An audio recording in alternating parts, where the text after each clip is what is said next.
Okay, I am pleased to call to order the June 14th, 2023 meeting of the San Ramon Parks and Community Services Commission. Will you all please rise and join me in the Pledge of Allegiance? It's also the flag's birthday. Okay. Ready, begin. I pledge allegiance to the flag of the United States of America and to the republic for which it stands, one nation, under God, indivisible, with liberty and justice for all. Thank you. Madam Clerk, can we have the roll call, please?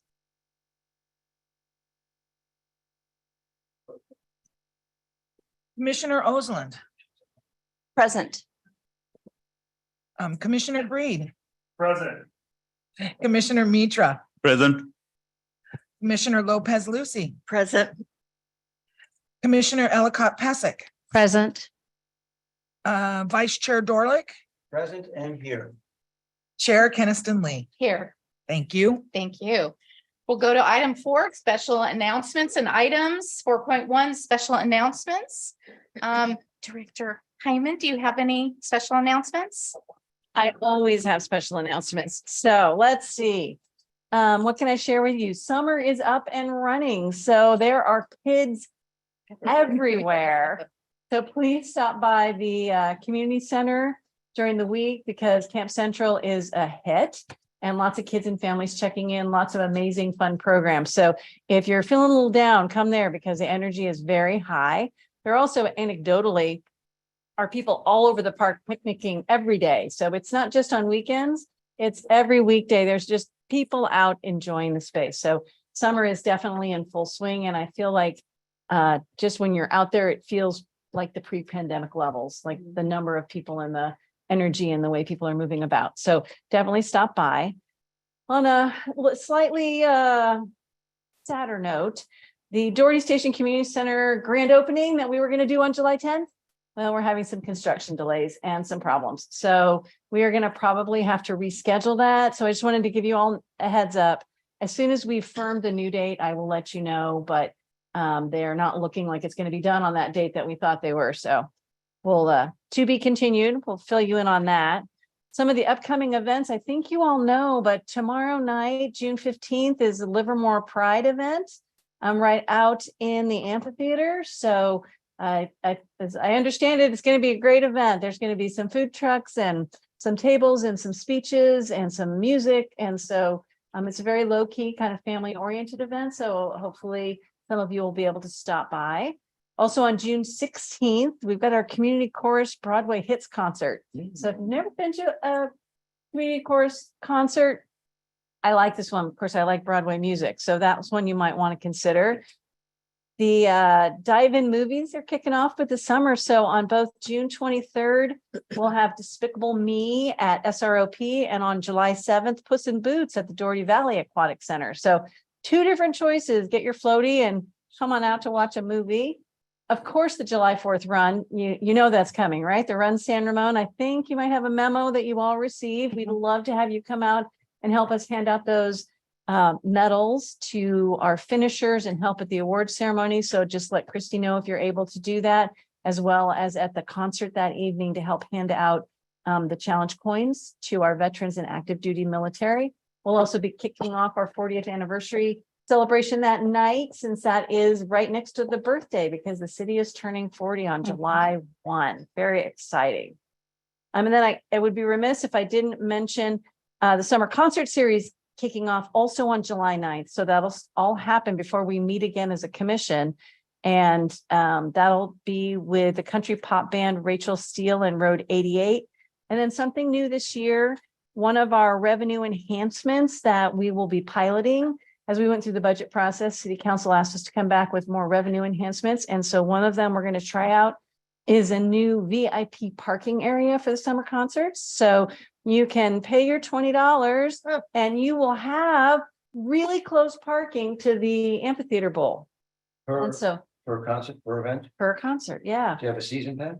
We don't yet. We are still in the let's figure this out and see how we can do it. So I think we're going to implement 1 week, see what happens, tweak, implement the next one, and continue to kind of adjust it. But I think that we will find some of our regular concert goers, especially the ones who show up with the tables and the spread and all that food, and they have big parties up at the concert, may really like that ability to know that they've got a close parking space. So we'll see if that works out. But I wanted to make sure you all knew that so nobody was surprised. And then lastly, I'm going to hand off the announcements to Brad, who is leading the charge, coordinating all of our 40th anniversary events celebration. So he can give you a quick preview and a sneak peek of a few things that are coming, just so you can start to get the dates written down, and we'll provide more details later. Yeah, thank you, Kathy. Like she said, now that Art and Wind Festival's over, 4th of July is planned, summer concert, summer's up and running. We're on to now planning for our 40th anniversary, which is exciting. So one of the major events we're going to be kicking off with is the gala, which will be on Friday, August 25th. And that will be a gala here at looking at using the San Ramon Community Center, as well as maybe the rotunda here at City Hall. And then after that, in September, on September 30th, we will be having our Culture and Community event and the Parade of Lights. So that will, the light parade will be in the evening after the Culture and the Community and on that day, and that is September 30th. That's a Saturday. And then last but not least, we just found out we were able to secure an 80s performance on October 14th. That's Saturday, October 14th. Sirius XM presents the Big 80s Live Show, and that's going to be at Doherty Valley Performing Arts Center. So we're still firming up the dates of our other presenting series shows, so those tickets will not go on sale until we have the other two nailed down. But those are our three big events for the 40th anniversary, with as well as a lot of other things that will be coming over the next 6 months. So we're excited. 80s one you said is not confirmed yet, but around. No, the 80s live band is confirmed. That's on October 14th. We're nailing down the other two performances that will not be an 80s tribute, but will be part of the presenting series. Sorry if that was confusing. Doherty Valley Performing Arts Center there. Yeah. Thanks, Brad. Yeah, and more to come as staff works out all the details and all the specifics. You'll be hearing about it. We'll be doing regular rec reports for it and getting the word out to everybody as it comes, because it's going to be here before we know it. Awesome. Yeah. Who's getting the Corvette with midlife crisis? To be determined. Yeah. Okay. Okay, well, I get to give the last announcement, and it is 99.9% exciting. It has a little bit of bittersweet to it. But I am honored that the San Ramon Chamber of Commerce has named me their new president and CEO. And so I'm very excited. But what that means is that this will be my last Parks Commission meeting, which sort of dovetails with the end of my year as chair. And I love this function, and I'll be sad to go, but I'm excited about the new chapter. And we'll take all the experiences that I have here and add them to my other experiences, and look forward to continuing to partner with the city and partner with you guys as I enter this new chapter. So that's my big announcement. All right. So, Congratulations. yeah, thank you. Thank you. Thank you. So, okay, so we are going to combine this item, and we will go on to save our public comment until after our next item, which is our exciting temporary employee of the month for May, Danica Mays. And we will first get to hear about Danica from our recreation coordinator, Edwin C.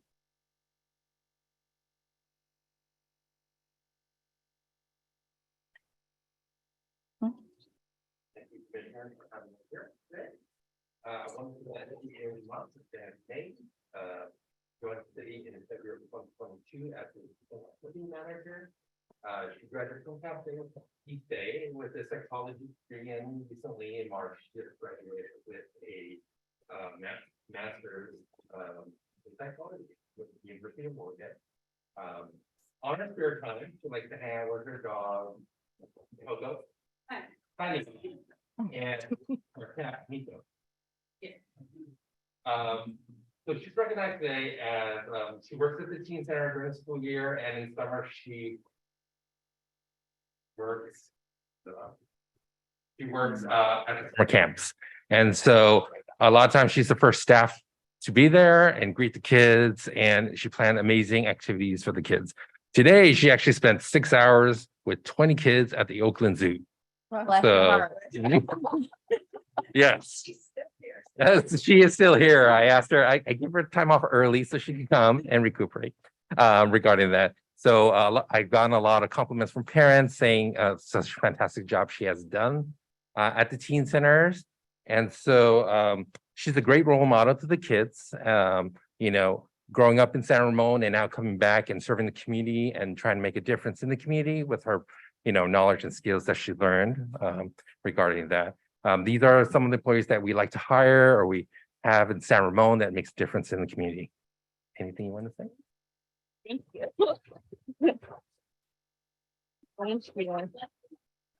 So I was saying a few words about whomever's being recognized. And as a mom, and many of us are parents here, we know that it can be very difficult to connect with teens. And obviously you have the skills and the demeanor to do a good job.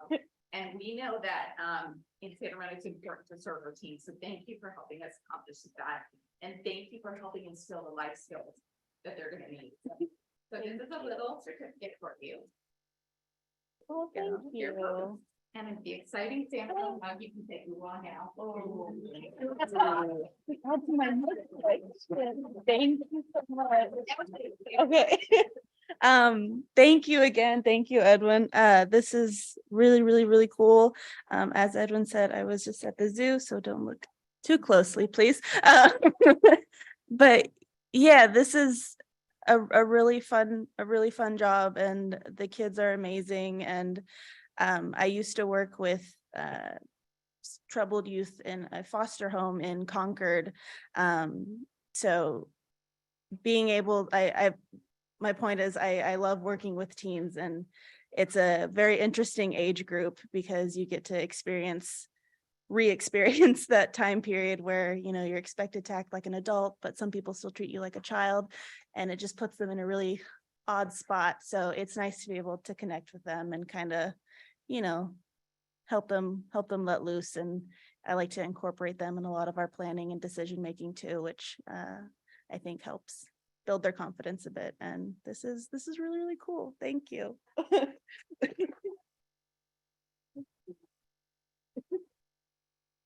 Okay, so do we have any public comment on this item?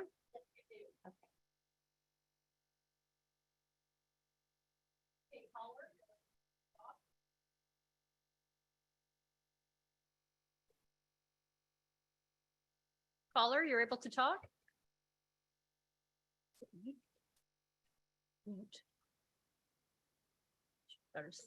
You hear me? Can Yes, you we hear can. me? Oh Yes, my we God. Can you hear me? Yes. Okay, I really respectfully ask this committee to please, if I am there physically, I'm Taiwan's the country, then you guys have this brightest light on my eyes. And if I am on the call, you are like trying to tell me not to speak. I was kicked out. I was literally dropped after 4.1, and I have question because it's an agendized item. My question asked under 4.1 deserves an answer, but now you're lumping me with non-agendized public comment, which you don't need to answer. This is just textbook example of, you know, corrupt bureaucracy, really. And I, like many of you, I really hate to call you corrupt. So can you please make sure going forward that the technology is respectful of my rights? Don't kick me out. For 4.1, I demand my right to ask those questions under agendized item. There Go ahead with is your a 4.1. concern for the postponement because of the opening of the Doherty Arts Center. There was a meeting, open space, that was deliberately postponed or actually moved from a regular day to a different day. So now you are not going to have it. Did you inform that committee, and maybe they can reverse that decision and meet on the regular day that they usually meet? This is actually important. I was trying to tell you guys, and you guys just dropped me. What is the problem? I don't understand. And then $20 is really very little money. You're going to have more demand than supply. And I was going to ask Ms. Hyman, how many spaces do you have ready to, accommodate the public in case that we don't have altercation on the parking lot? I really suggest that you be very transparent with the public and just, tell them first come, first serve, or whatever, how many spaces you have, lest people blame you for it. And is this the regular public comment yet for number 5? No, it is not. That'll be next. Okay. All right. I will end there. I was just speaking for 4.1 because you guys didn't allow me the chance. Oh, by the way, because I was dropped, did you say you're no longer going to be with the commission chair, Aniston Lee? Yes, this will be my last meeting. Okay. I'm really sorry to hear that. You have been a great and extremely faithful chair for this commission. I really appreciate you. And I know that sometimes you're told what to do, but I know you have always respected me. And I really respect you too. I hope you will not go away too far and that you will continue in your capacity to continue to serve the public. You are a great person. You are a wonderful, proven, commissioner, chair, leader. I wish you all the best, and I'm really sorry to hear that. Well, thank you. Okay, do we have any other public comment on item 4? No, we do not. Okay, all right, we'll close public comment on item 4. We'll go to item 5, public comment or written communication. At this time, members of the public are encouraged to address the Parks and Community Services Commission on any item not already included in tonight's agenda, and comments should not exceed 3 minutes. Do we have any public comment? Yes, we do. Okay. When you're ready, caller. Caller, you're able to talk. You have to unmute yourself. Hi, can you hear me? Yes. Can you hear me? Okay. All right. So going forward, if I see your light is brightly shining at me like I'm a cattle, I will have to start wearing sunglasses. So don't call me disrespectful when I show up with sunglasses, because you guys are disrespectful to me first. And I really recommend that Ms. Hyman to please contact Open Space and let them know about what you said about the postponement, including Vice Mayor Mark Armstrong and also Commissioner Osland. I think they were the two who had too many obligations that day because of that. So if you can please let these two important people know, it would be great. My other public comment is I was really happy to see Mr. Haas back. I think he came back from a paternal leave. So I just want to say welcome back. And also, I'm sorry, I was a little bit heated. I just want to say thank you to the temporary employee of the month, Miss Mace. I think you're a wonderful a person to make this meeting despite coming back from Oakland with a bunch of kids. So on behalf of taxpayers and the community, we want to thank you so much. That's all. Thank you, caller. Okay, let's go to any other public comment. Okay. Okay. I know that they wanted to public comment. They can turn the. Yeah. Gentlemen, you can turn the cards in after your comment if you like. Yeah, you can go ahead and speak first.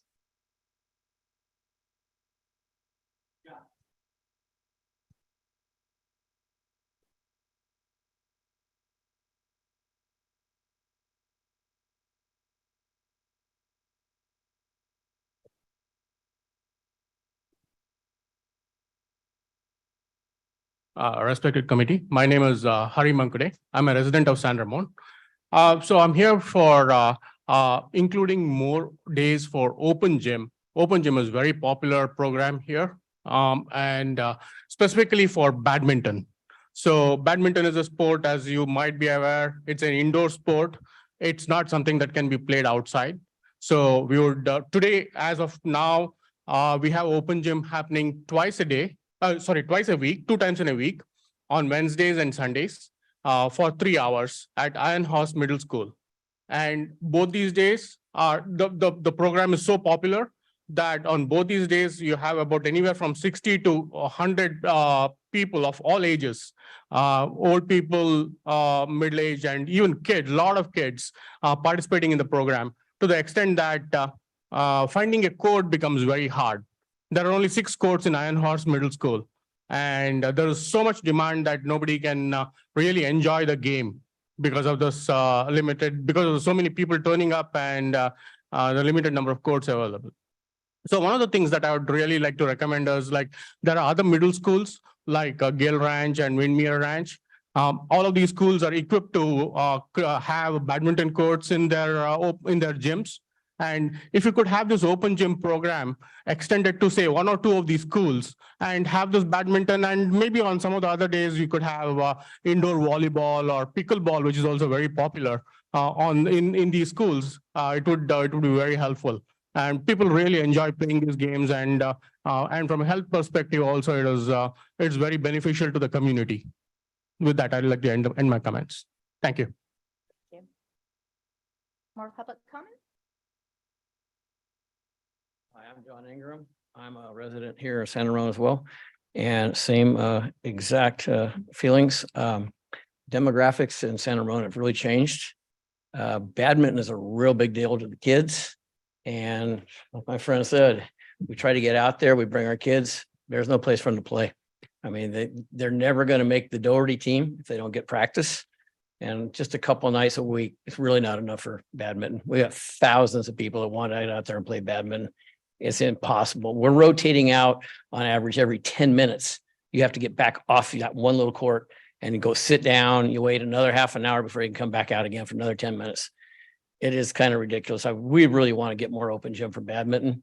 And I don't see why it couldn't happen. Some of these other middle schools, we did play at Gale Ranch up until, the pandemic hit. It was open, and that was, a godsend. My nephew made the Doherty team because he was getting lots of practice. Well, my lovely little daughter didn't make the team because she couldn't get enough practice. So if there's any way you guys could consider giving us more courts, or more days, whatever it takes, and we'll be happy to go to all the other different schools to find an open gym. So other than that, we love the program for Santa Rosa Parks and Recreation. The open gyms have been great, but badminton is filled up fast. And I don't know of any other sport that's catching on with the popularity like this one is. And they're just nowhere to play. Volleyball is a great game, basketball, all that, but it's dying out where badminton's coming on, and we just want that consideration. I don't know why we don't have hundreds of other people here to represent, because we're giving up the badminton game right now that's being played over there. We could be on the courts, and that's probably where they all are. They don't want to stop what they're doing to come to this, meeting. But there's just hundreds of players. So he's not kidding. We really want to get more. Thank you for your comments. And I did want to, as we wait for our next public speaker to come up, I wanted to remind everyone and the audience that since these are not agendized items, we cannot comment on it, but we certainly can hear what you have to say. And I know our staff is taking notes and will bring it before us as appropriate. Okay, so come on up. Again, I guess so. think it's Open Gym is a really good program. I really appreciate it in action. And the way I see it is, it's basically a revenue neutral program. I see a lot of people there, okay, who were likely to pay for the facility. So let's continue and expand it if possible. Okay, it's good for the community. I see employment being generated there, right there. So it's good for everyone. So that's all. Thank you for your comments. Hi, I'm Akash. I'm Hari's son, and I guess this is a fourth comment on that. I believe that open gym should be expanded either to like more days besides just Wednesday and Sunday, because it was previously Wednesday, Saturday, and Sunday, but over the summer, the Saturday's schedule has been closed.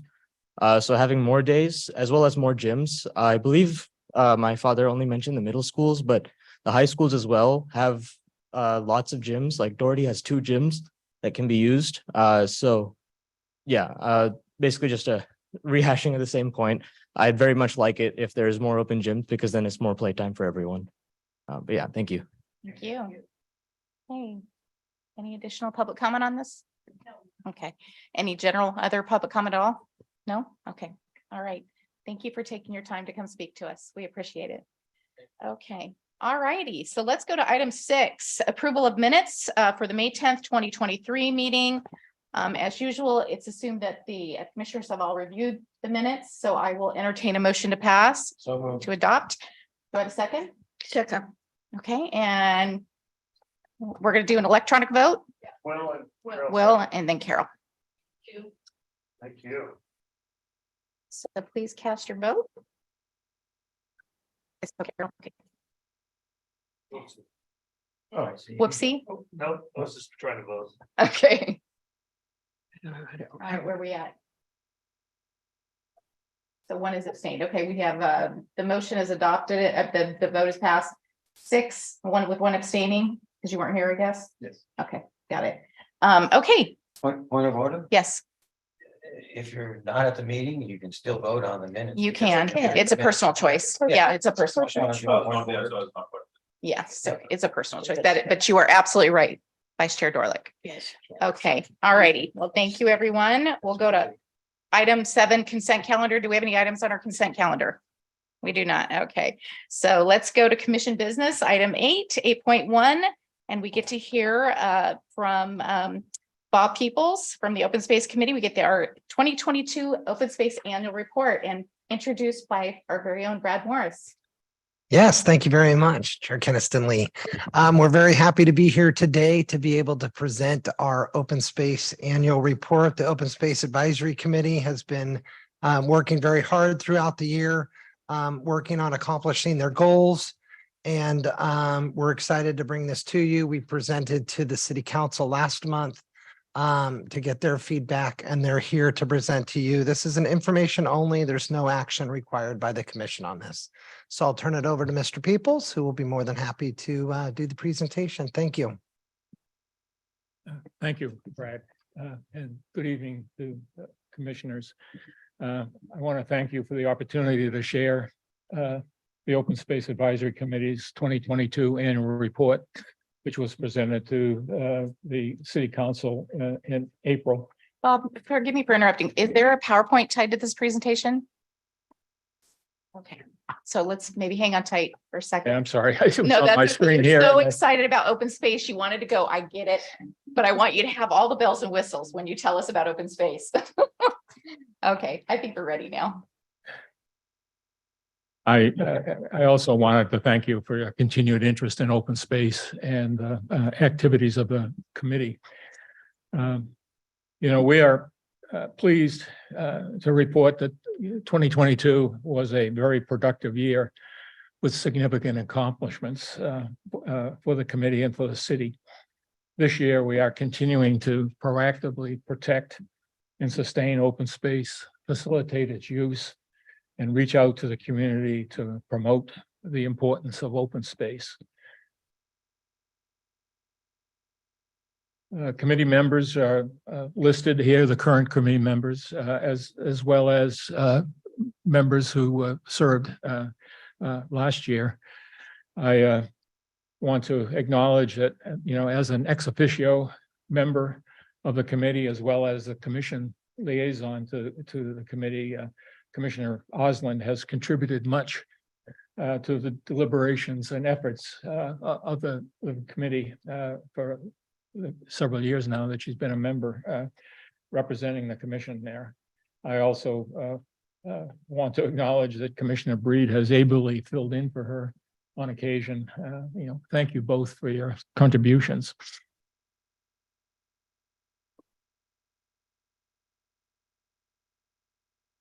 Okay.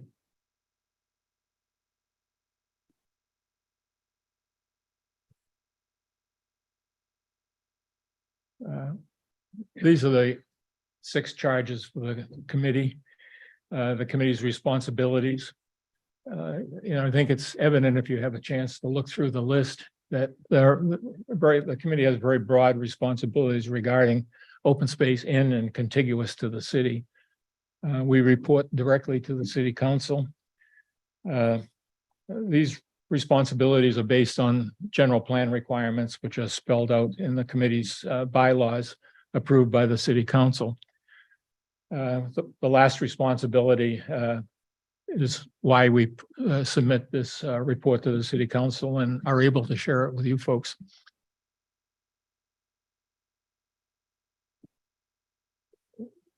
The committee in 2021 established 3 goals for itself, relating its responsibility to some broader results that we desired to achieve. At the same time, 3 subcommittees, 2 new ones and 1 that had been established previously, were created to lead efforts fulfilling responsibilities related to each of these goals. Together, we've undertaken a variety of initiatives and activities contributing to the attainment of these goals. It's important to understand that the staff support has been very important in helping us to achieve the results we've accomplished. These goals contribute to achievement of City Council goals 6B, 6A, and 4C. 2022 was a busy and productive year for the committee. We received a number of presentations that helped the committee learn about efforts of other partners and city agencies and other organizations, which helps us to further our achievement of our goals. Last year's field meeting, we tried to have one a year, was a very informative opportunity to view and learn about East Bay Parks' Las Trampas Regional Wilderness, especially issues related to opening its southern land bank area to public use, which is proceeding along fairly rapidly.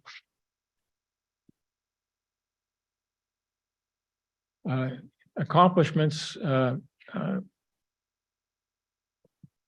for 2022 related to the goal of protecting and preserving open space are listed here. And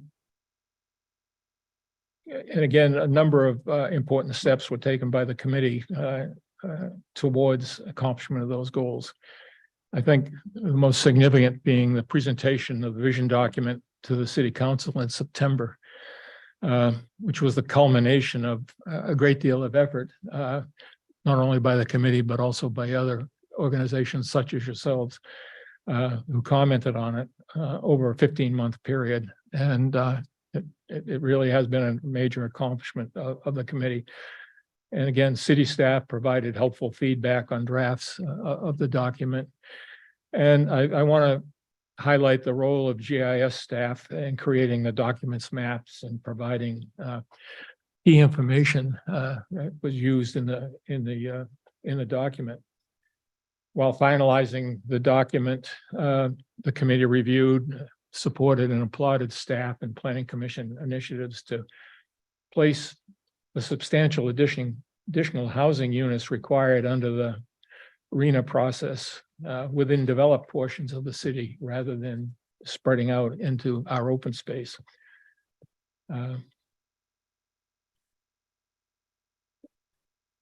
Related to the management and use of open space goal, last year, we had the opportunity to continue to learn more about East Bay Parks' efforts to protect open space and make it available for public use, especially hiking. We supported those efforts. We supported the proposal by staff to create a trails master plan for the city, which would address several trail-related actions identified in the 2022 work program. We also endorsed the partnership with Smart Outdoor to improve trail signage in the city. Related to our third goal of encouraging outreach and education about open space, we began last year planning to organize and host a Tri-Valley Open Space Advocates Forum. We're continuing to work on that initiative.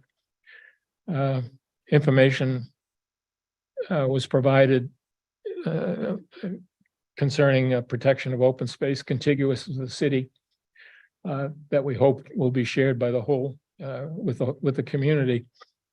as indicated in the vision document, in the last 10 years, over 2,300 acres of open space in the city's planning area, not contiguous to the city, have been or will soon be permanently protected.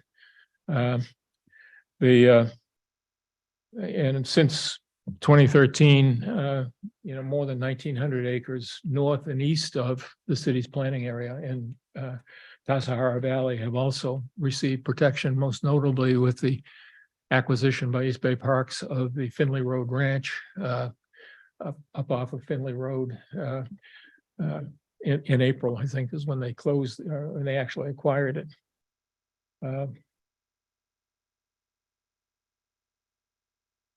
Unfortunately, 20 acres adjacent to West Side Drive within the urban growth boundary for the city, which we thought we had an opportunity to protect, is now being proposed for development.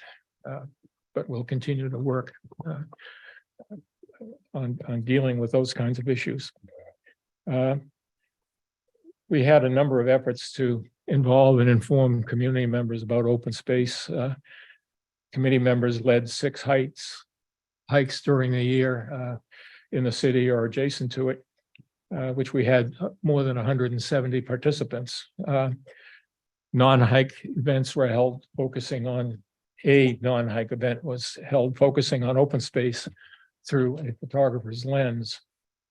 We also had a table at last year's Art and Wind Festival and interacted with several hundred people at that time. Now I'd like to move on to the forward-looking portion of the annual report, our 2023 annual work program. This is required by the bylaws. Planned activities.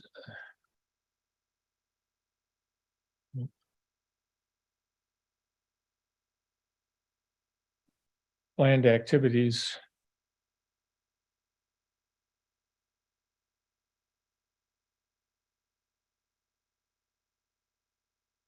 We have an ambitious, challenging schedule ahead of us this year, which we hope to undertake. One of the initiatives we've begun to work on is an urban open space inventory to identify all the open space and green space within the city boundaries itself. Open space and green space is very important to the city. I mean, I think everybody understands that we have a lot of it, but it's also very important to the people in the city. It's one of the reasons why I think people like to live here in San Ramon. And beyond that, I think there's a growing body of evidence, scientific-based evidence about the importance of green space and open space to the health of people, both physical health and mental health. A lot of this open space is going to be visible to everybody in the city, but not all of it's accessible for public use. And we're trying to find a way to identify that open space, but also make it clear to people that there are some areas that they can use, but there are other areas that are not available. It's private property or otherwise inaccessible to people.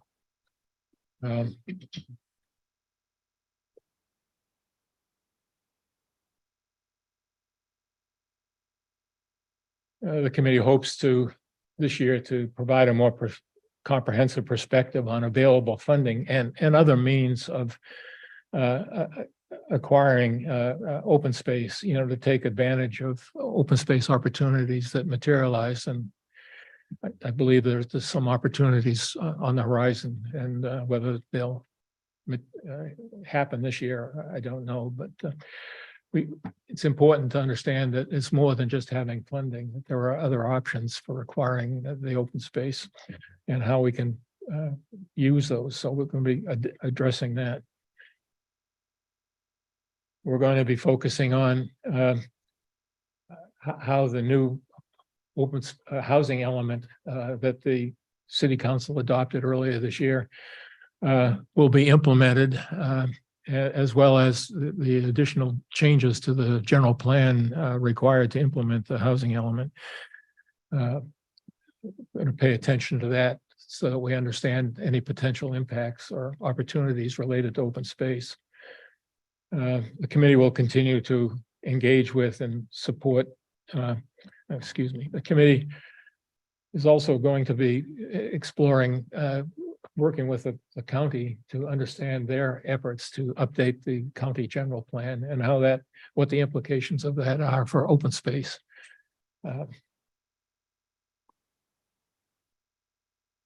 Facilitating stewardship and use of open space.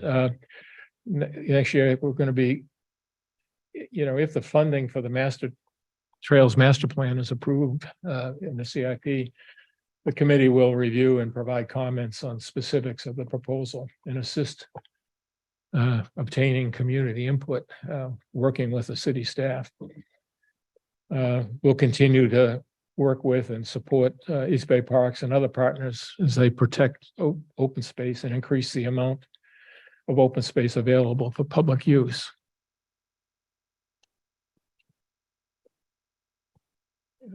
Related to the outreach goal of promoting the importance of open space, the committee is continuing preparations to host a Tri-Valley Open Space Advocates Forum, which will probably be early next year, I think, the way it's going right now. But it's a lot of issues we're trying to work through as we go forward. But I believe we're making progress. And this is has been an objective of the committee for quite some time, but we are making progress on it. And I expect that we'll see something on that early next year.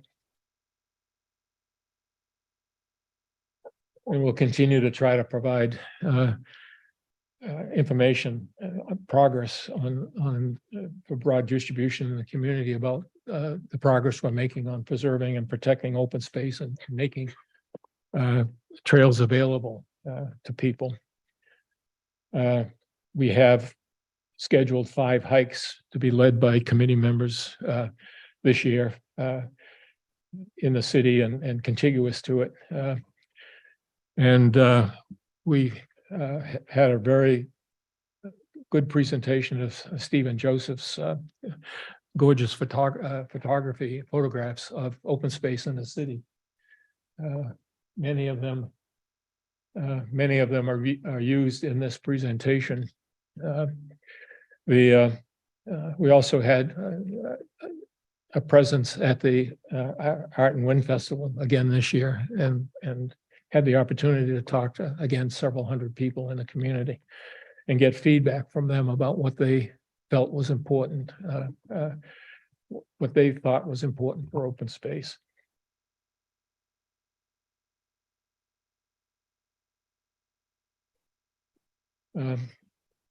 Again, we have 3 trails hikes scheduled for this fall. And they're open to the public, and we would welcome anybody to come with it. And they tend to be interpretive trails rather than interpretive hikes, rather than, kind of just powering through and hiking as fast as we can. We have the opportunity to explain some of those natural environments that we're in and can see when we're out there hiking.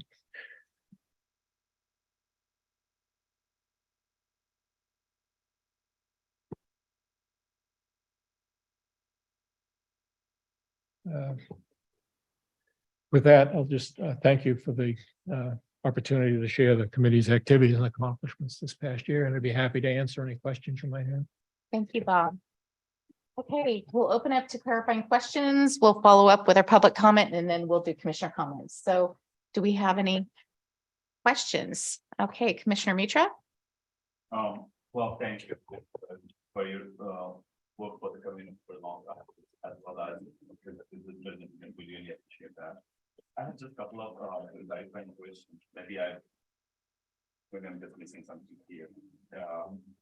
So you said enhanced understanding on open space fee.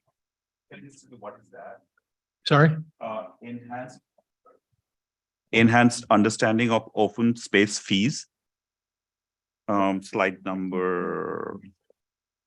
Slide number 2, 3, 4, 5, sixth slide probably.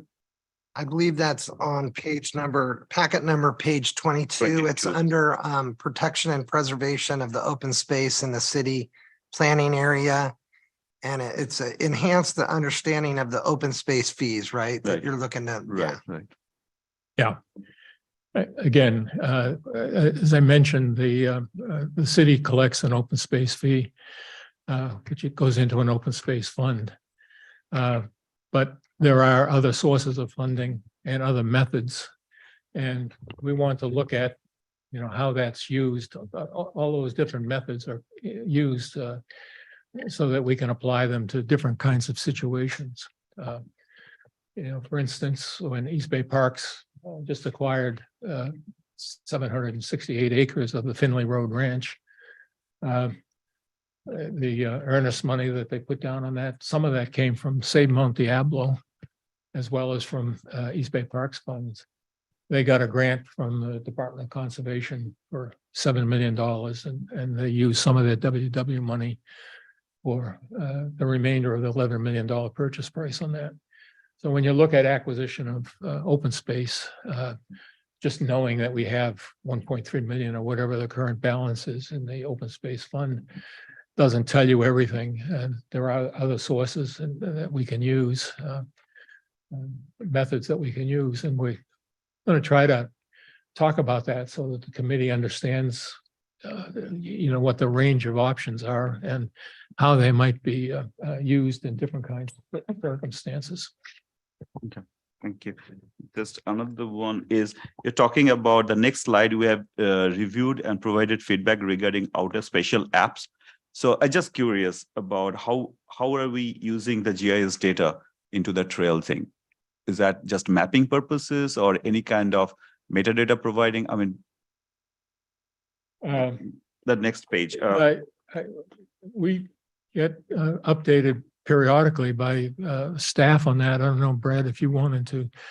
They open space app, they collect some information about it's available to the public so that they can see what the trails are, and it provides information about the trails.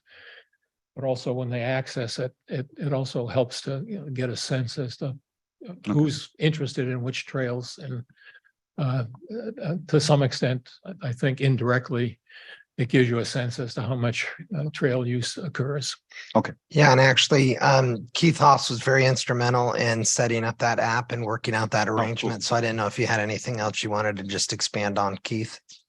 So just if I understand the question correctly, it's just how we use GIS and how we use outer spatial. Exactly.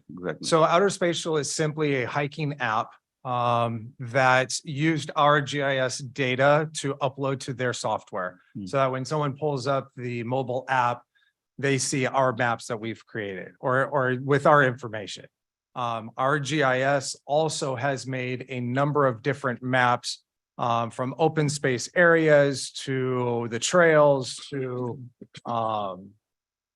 what's coming in the future. And it shows all the different layers of GAD, open space, trails, city parks. And so it goes through and you can turn layers on and off within the maps on our open space page.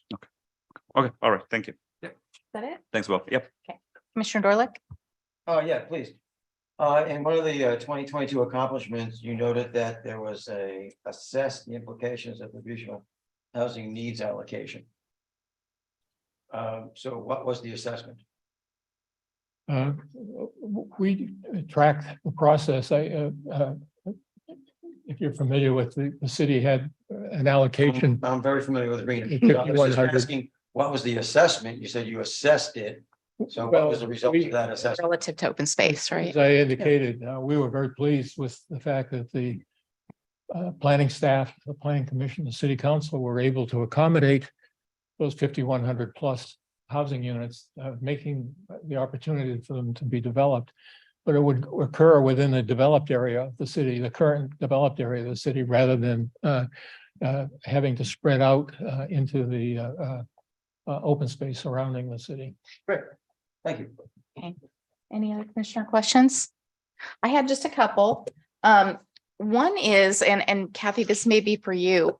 Can you give us like a 60-second overview of why open space rolls up into city council directly? I know there've been some questions from residents and people and some discussion and just the historical perspective on the logic behind that direct connection. I think open space became kind of a hotter issue a while back. And there was originally a committee that was formed, an ad hoc committee that researched it, but that was by direction of city council at the time. And they did a bunch of research. They established that initial assessment of all the open space land in San Ramon. And when they completed their work for the city council who created the committee, the thought was there was still more to do and there was still a need. And so they created that committee at that time that reported directly to them on the topic. And it has come up and it has been a discussion.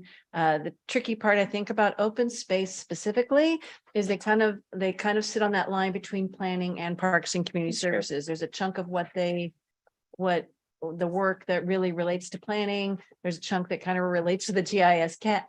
And then there's a piece that really relates to parks and community services. So finding that correct location. Okay, thank you. And I'm sure it'll be discussed again in the future at some point. So it's good to know the history, right? Okay. I'm curious about the open space inventory you referenced in the staff report. Can you guys clarify verbally sort of where we're at with having a publicly accessible inventory? Because I think it's fantastic as you're trying to generate support, and for many reasons, it's great to know what we're working with. We had a discussion of that at our meeting on Monday, and we're beginning to work through this. And it's the kind of an issue where you can see the need for it. The value is there, and you need to have a way of managing those resources. It's a very valuable resource for the city. But how you go about doing that is difficult. I think based on our discussions Monday, we're looking at really two audiences here. One is the public, being able to tell people what we have in the way of open space in the city and green space in the city in all its variations that you find here, and quantify that, the extent of that, as well as the location.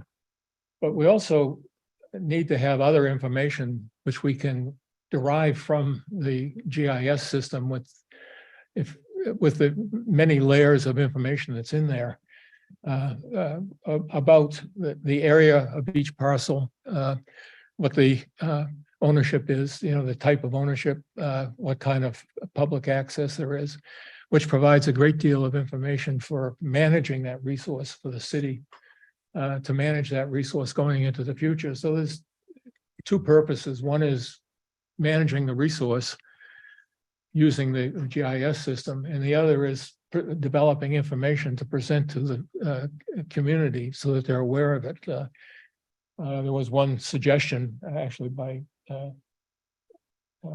Councilmember Armstrong, who's a liaison from the city council, that we have a map that shows just the areas that are open for public use, which would include trails and that sort of thing. And I think if we did that, we'd have another map which would just show all the open space, the different kinds of open space that we have. But by having that one map showing what's open, we'd be able to communicate to the public that this is where you can go to look at that. And it gets a little bit more complex because there's open space like Lake Annabelle, which is not city parks, but it's very important, very beautiful, serene kind of an area that people have access to. And there are other areas like that in the city. So we're trying to figure out how best to pull all this information together. And suffice it to say, you see the importance in it and you're addressing it. Yes. Yeah. Okay. I have a follow-up question from Commissioner Mitra. Sorry. I see that you have 3 upcoming hiking series coming up on that. And I personally am very interested, and I know quite a point friends and community members might be interested. How do I promote this? How do I get this link or something? The hikes will be identified on the city's website. And there's a link that you could go on to and register on that. And then the hikes are the second Saturday of September, October, and November. Mhm. And I mean, we have identified the actual trails where we're going to hike Right. this year, but we meet at well, at least in September and October at 9 o'clock in the morning to It's take 9 advantage o'clock. of the cooler temperature, maybe 10 o'clock on November 11th. But there's a link in the recreational guide where you can sign up for these hikes. I understand that the fall recreational guide is being prepared now, and it will have all these hikes listed in there, and there'll be a link associated with that page on the open space page. So if I go to open space page, I will be able to see this one link, right? Right, on Yeah. the Okay. recreation guide. Yeah. Oh, good. Okay. I can forward that then. Thank you. Okay, follow-up question, Commissioner Gorlick? Yeah, you mentioned 20 acres on the west side that was within the growth boundary of the city, but was adjacent to a larger parcel that was in open space allocation. Did I understand that correctly? There is a parcel. Which You're is- referring to laborers? Yeah. Yeah. It's actually owned by the laborers, and it's within they have several parcels there. Yeah. And one of them is within the city's boundary, within its urban growth boundary. And at one point, East Bay Parks had a right of first refusal to buy that property. And that has kind of fallen apart, I guess, and the laborers are proceeding with developing a proposal to develop that area consistent with the zoning of the area. Okay, I think right now they're looking at 21 houses. okay. So, but it was within the growth boundary, so it was part of the general plan for growth as opposed to. It was zoned hillside residential, but there was an opportunity to acquire it. There was, at some point, there was, up to recently, there was some limitations on what the laborers union could do, to sell that property, but so there was, when they donated the area above the laborers union, where they have their classrooms and so forth. They also gave a right of first refusal to East Bay Parks, but that didn't quite materialize. That's provides tiny bit of protection, but it's very tenuous. And in this case, it fell apart. Okay, all right, right. Are there other areas that are looked at within the growth boundary normally, or is it just because it was adjacent to that larger parcel that was there? If there was, there's an area, when we did the vision document, if there was an area that I think 95%, 94% of the area that we identified, the 8,700 acres of plus acres of open space we identified is outside the city boundary. Right. But if there was an area like on the laborers property there where it was open space within the city boundary, within the urban growth boundary, we included it in the vision document as an area that we'd be interested in or recommended that could be acquired. That particular property, because it's right adjacent to what's Right. you get, I mean, it's a really pretty area, it's just a pretty drive as you go up behind Lucky's there, and it would have been nice to have kept that. So my question is though, that do we regularly look at land that's within the urban growth boundary for open space accumulation, or was this just an exception? Oh, it's fairly regular that we do. In the vision. In the past, some of these developments have come with conditions, permitting or authorization conditions where they had to donate some of the land. As a matter of fact, I think that will happen with the laborers' property, that they will be donating quite a bit of land up the hill from that area that's going to be developed. Okay. And it's just a method that's been used repeatedly by the city and the county to acquire open space. Commissioner, Protect open space. thank you. Commissioner Lopez Lucy? That does relate to the planning. Here goes the little bill. I know. Anyway, it relates to the planning of June sixth that they presented a study session of West Side Drive Development Plan Concept Review for the Laborers Union Housing Project. And as you said, it's 20 to 21 parcels and would be two-story homes. And there would be large housing elements. So that was a planning commission. That was no report on it. It was just presented. So that is sort of sad. And a lot of people there did object to it. As I recall, it's very much at the conceptual stage, is Yes. it not? Yeah, they haven't submitted They a have- development no, application. There's Yeah, no development, but it's in the planning stages. As we say as we tried to articulate in the vision document, when somebody, we aren't really concerned about who owns the open space. You know, what we want to have it remain as open space in perpetuity. If somebody wants to withdraw the value from that land, the community would like the opportunity to acquire it. And if we could convince East Bay Parks to be willing to buy that, I suspect there's a little bit of a chance that that could occur, but it's going to require people to step forward and see if something could be worked out on that. And it's largely going to have to depend on what East Bay Parks does. Any other clarifying questions? Okay, Madam Clerk, do we have any public comment? Okay, let's start that. You're able to speak? Hi, can you hear me? Yes. Okay, Mr. Peoples, you are very dedicated. It's a very early meeting and you're always there and you're always prepared. You know, as a resident, I do appreciate you. However, where I differ with your objective is in two areas. Number one, you guys identified this committee to connect the trail that belongs to our city with other neighboring jurisdiction. I have a problem with that because it blurs the responsibilities of maintenance and crimes, you know, where that my properties, my quality of life, and my tax dollars are jeopardized. And although you mean well, those are the necessary things that you must address in accomplishing your goal, or whatever you're doing is really working against the residents and the property owners, AKA taxpayers of this city, number one. Number two, I am very concerned that you guys are now using GIS map. These type of technology is really for military.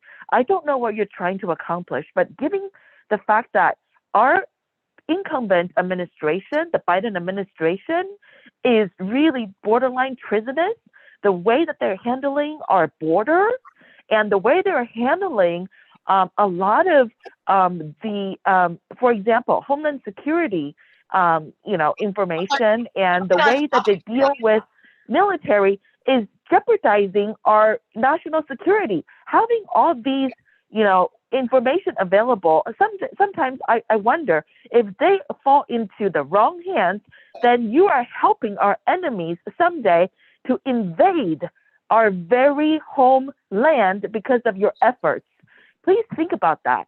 Not everyone is in this because they enjoy open space, because they love this country. What if they are really salivating after your efforts so they know how to attack our you know, precious republic? Thank you. Any other public comment? Okay, let's close public comment.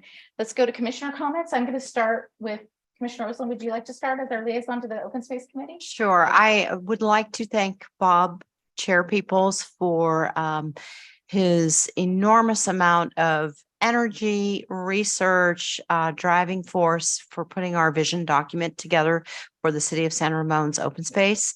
It was not an easy task, and it took a lot of different players and a lot of research and a lot of time and effort. And what the committee had created is something that we can use now for future visions for our city. So I just want to commend Chair Peoples for his hard work, his effort, and his background.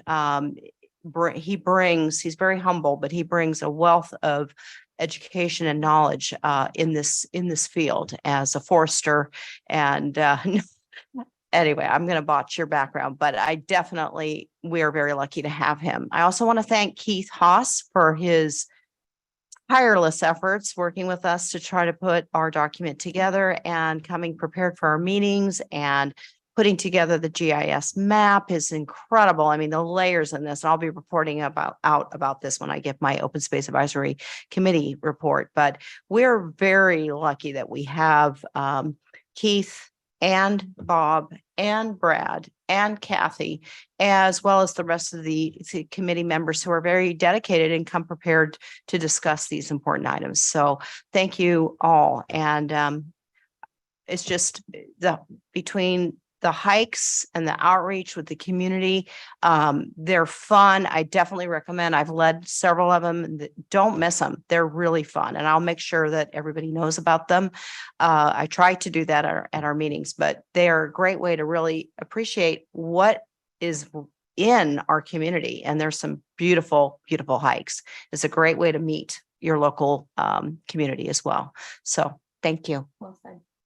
Commissioner Mitra. But if I could just Oh, say that I appreciate the help that you provided on the vision document, particularly at the end of it there when we were trying to get it all together and evolved from a plan to a vision document and so forth. That was very helpful. We appreciate your input.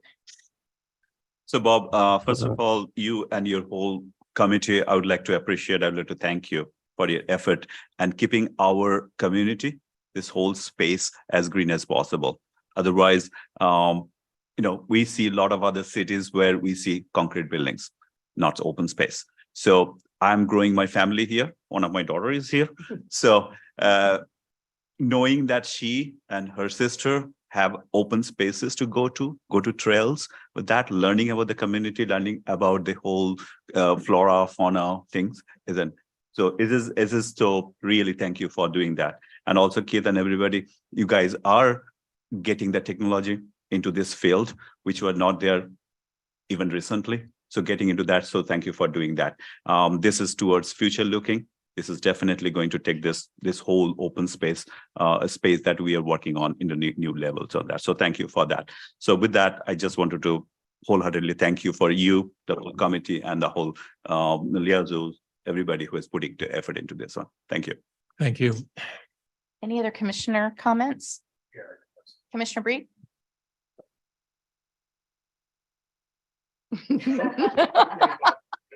Okay. I'm gonna miss our ding. I really am. Round two. Thank you so much for that report, and I really like your report how you aligned your goal to what the city council priorities are. It's super helpful, and also link to the master plan, which I think is good. So as it says, we're focused on what was called out as priorities. So thank you so much for doing that. The other thing is, I'll ditto what Julian, just Commissioner Mitra said, but also I will tell you that I love your dedication because you did art and win 2 years in a row. A lot of times you're the sole survivor, for lack of a better word, out there educating the public about our importance of open space and what we're doing. So I think the time and energy that you put in to educate, I think is valuable. And the more people educate about open spaces, I think it creates a community who understands where we're headed and can help out. I'm gonna give you some input. As I've read through this, I know I just want to provide some input if I can. A couple things. One, a couple of people said, hey, the city hikes are great. And we're like, hey, put on a website, like my work was like, hey, here's a link, right? But our community is very diverse, and we want, people. I would suggest we use a city report that goes out in the mail hey, here's some hikes coming up, and teach people how to fish in that. So that way you can get more people on some of these cool hikes. The other comment is you talked about the urban survey and as we do surveys, and I think I said this last time you're at the, you guys were at the meeting, but as we adjust our open space and as we have development, one, what process, once we do get the survey done, or once we invest some money to do this, what process do we have in place? Whether it's planning or someone to update that data, so we don't have to go spend the money again. So do we have a process update how our open space is affected? Maybe as it adjusts year over year, so that way we're not, updating it. And the other thing is, as you do the I don't know if we've done the survey, if we're about to do the survey, but the urban survey, but as we do it, are there other users in the city that use the data? So if we're about to do a big survey, is there information that planning wants to find out on the survey? Is there other departments that want to have information about our land? So it's just a recommendation that we, make sure that if we're about to go spend money to do a survey, are there other users that would use information and that they know about it? So kind of that's I don't even know if you wanted my feedback, but I gave it to you. So Well, it's the basic information we're using is from the GIS system. Yeah. Which has a great deal, they call them layers, ownership and the type of owner, the area, a variety of different information. Things like zoning are in that. There's a layer in there that shows zoning for each parcel in the city. So there's a lot of information. That's a basic database for the city. And the inventory will pull out what we can use from that.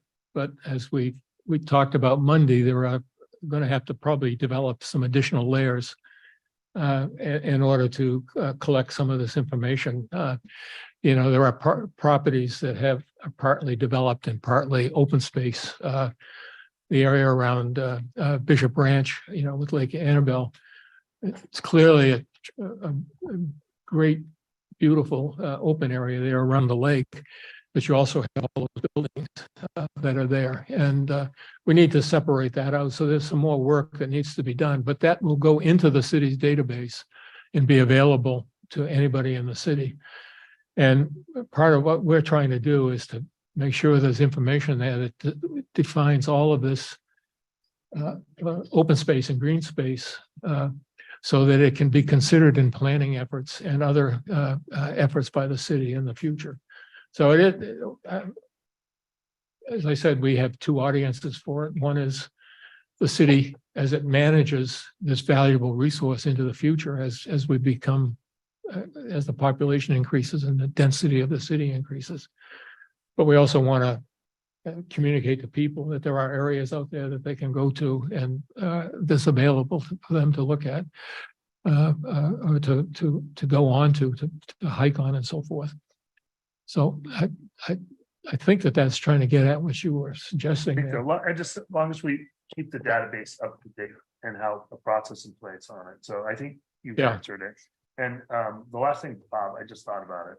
I'm with Will. I was looking at the RENA numbers, and I think that's really important work that you guys are doing. And I need to understand, not that I need to, I'd like as a person to understand it more. But kind of what Will was talking about, I was trying to understand as you guys work with planning and arena numbers, how are we making sure that it'd be interesting to see what exactly open space is doing to help city council maintain open space as we do development. So I think it's really important work. So I don't know if that's what Will's going after, but that's just my opinion on it. So I think I'm glad you have that in there.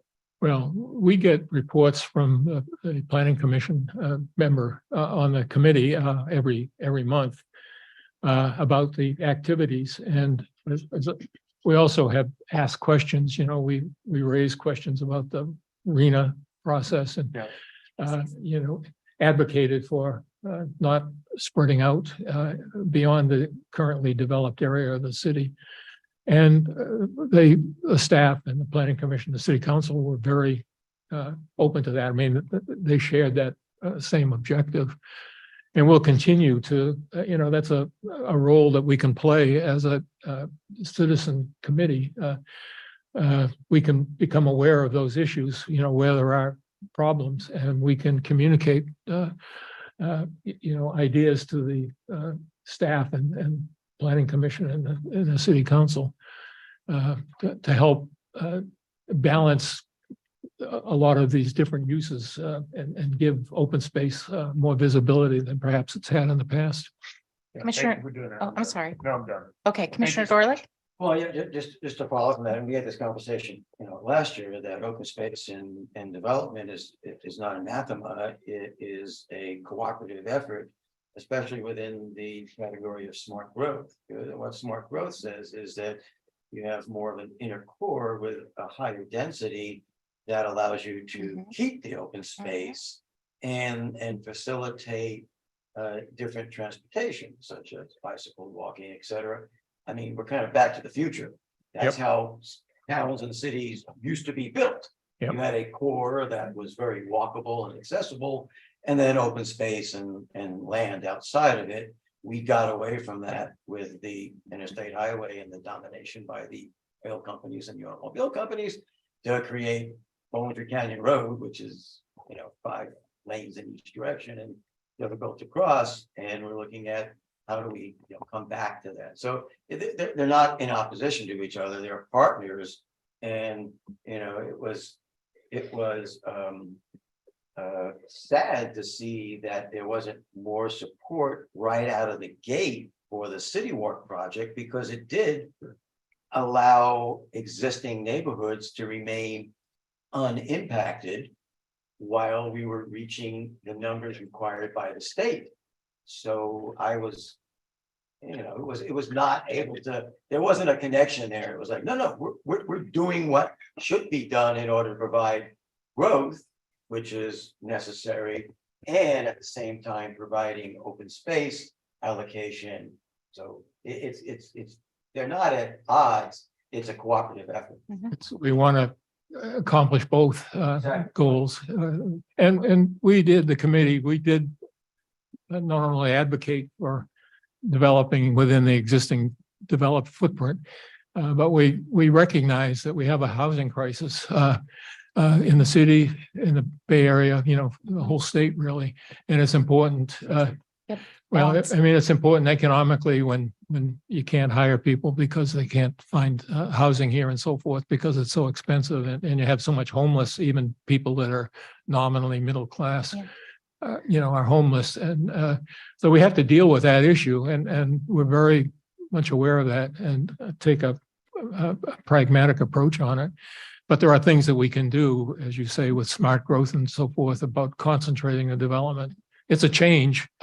I mean, we've had a century of building out and sprawling out and creating this infrastructure, and now we have an opportunity to kind of go back to a more an older version where you have a core city with a lot of walkable areas and transit-oriented development and so forth.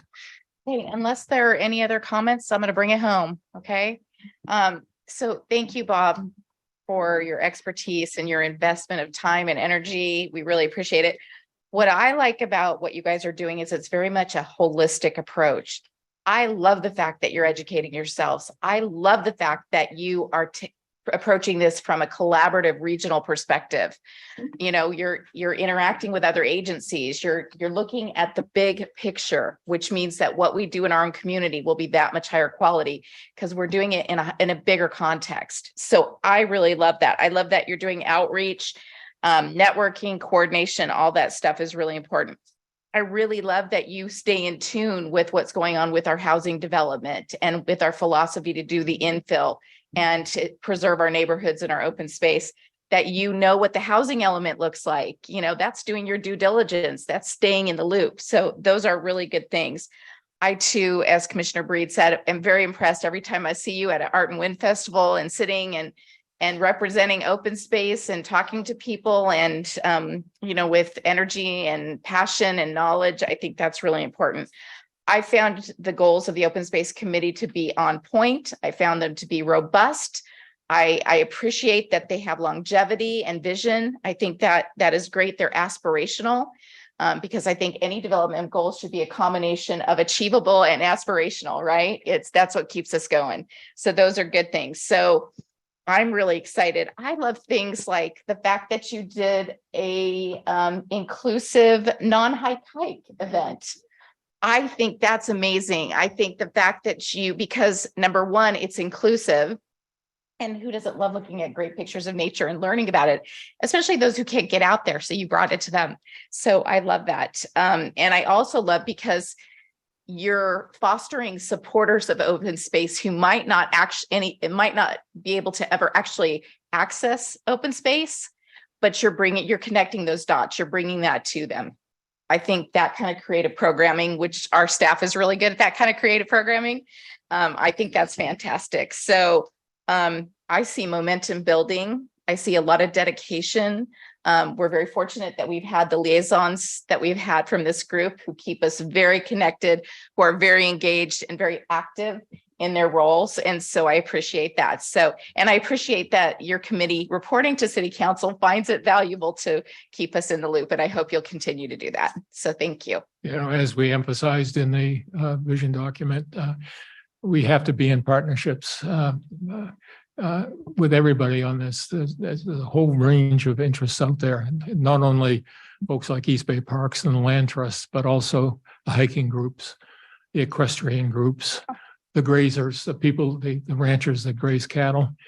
All of these groups are invested in this open space, and we need to work with them and try to find some kind of a balance. Yeah. There's a lot of potential for conflicts when you start talking about all these groups using the open space, and we're seeking to find, a balance where we can do this. The city itself, because most of this open space we're focusing on protecting is outside the city boundaries.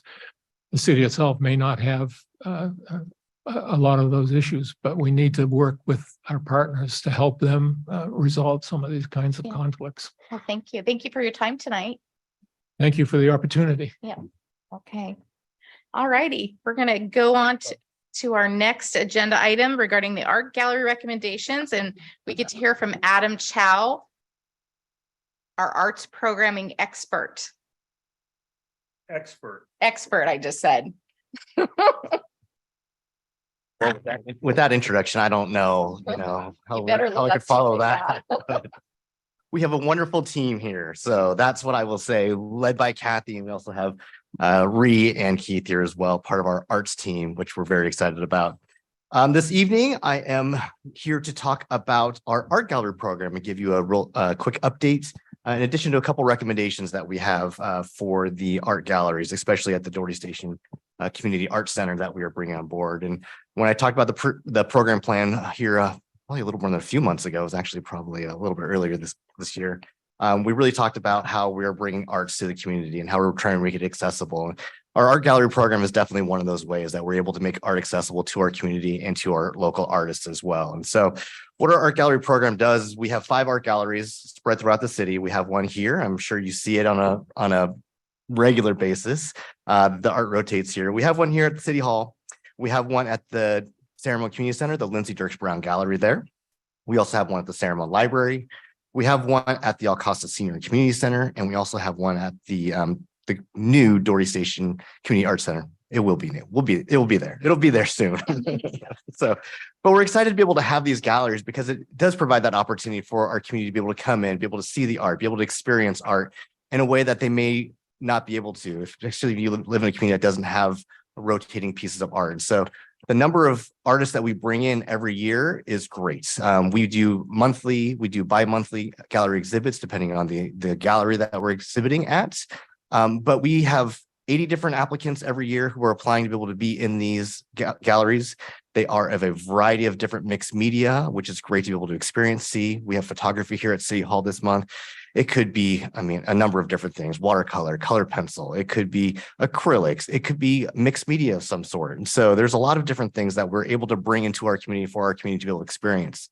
And on the flip side of that, as well, is that by offering these opportunities for artists to exhibit, they're able to get their work out and be able to get it seen and be able to get it shown. It's very important for our artists to be able to have opportunities to exhibit. And that is something that they really want to be able to do, is show people their artwork. They want to be able to sell pieces, to be able to, make a living, right? And so that's what we are able to do provide those two opportunities, one for our community and another one for our artists, which are fabulous for us. A quick update on the Dory Station Community Art Center Gallery. And so I talked about that gallery. We have added some additional space, as I've mentioned previously. The office space that we had there on the first floor, we've opened that space up and we've knocked it out, and we've been fortunate to be able to kind of walk through and get a preview. And there's a couple pictures in your packet and what that looked like a few weeks ago. We've opened up that space to be able to allow us to be able to have artwork on the back wall that is there. In addition, we have some portable freestanding walls that we're going to be putting inside of that art gallery space as well. So we have that large space in there. So we're going to be filling that space with our portable walls so we can be able to hang two-dimensional art. We are looking in the future to be able to find a way to be able to display three-dimensional art as well. And so that is something that we're excited about for the future, to be able to find out ways to be able to increase opportunities for our community to be able to experience not just 2D art, but also three-dimensional art as well. All right. So the process that we use every year for our artists, I mentioned we have about 80 artists who apply every year. We do a call for artists, and that will be coming up here in July and August of this year. So very soon here, we will be putting out a call for artists to be able to exhibit with us. And so what that really means is that an artist has to be able to submit an application. They have to be able to show some samples of their work that they put out before and they've created. And they have to have enough pieces to be able to fill some of the spaces that we have. And that's really one of the keys, that we really have a lot of emerging artists. We have a lot of established artists, but we need opportunities for all of our artists. And so they do have to have a catalog. They do have to have a collection of pieces that they're able to put up in our galleries. Some of our galleries are a little bit larger than others.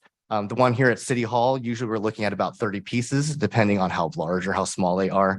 So you do have to have a significant number of pieces to be able to display and exhibit.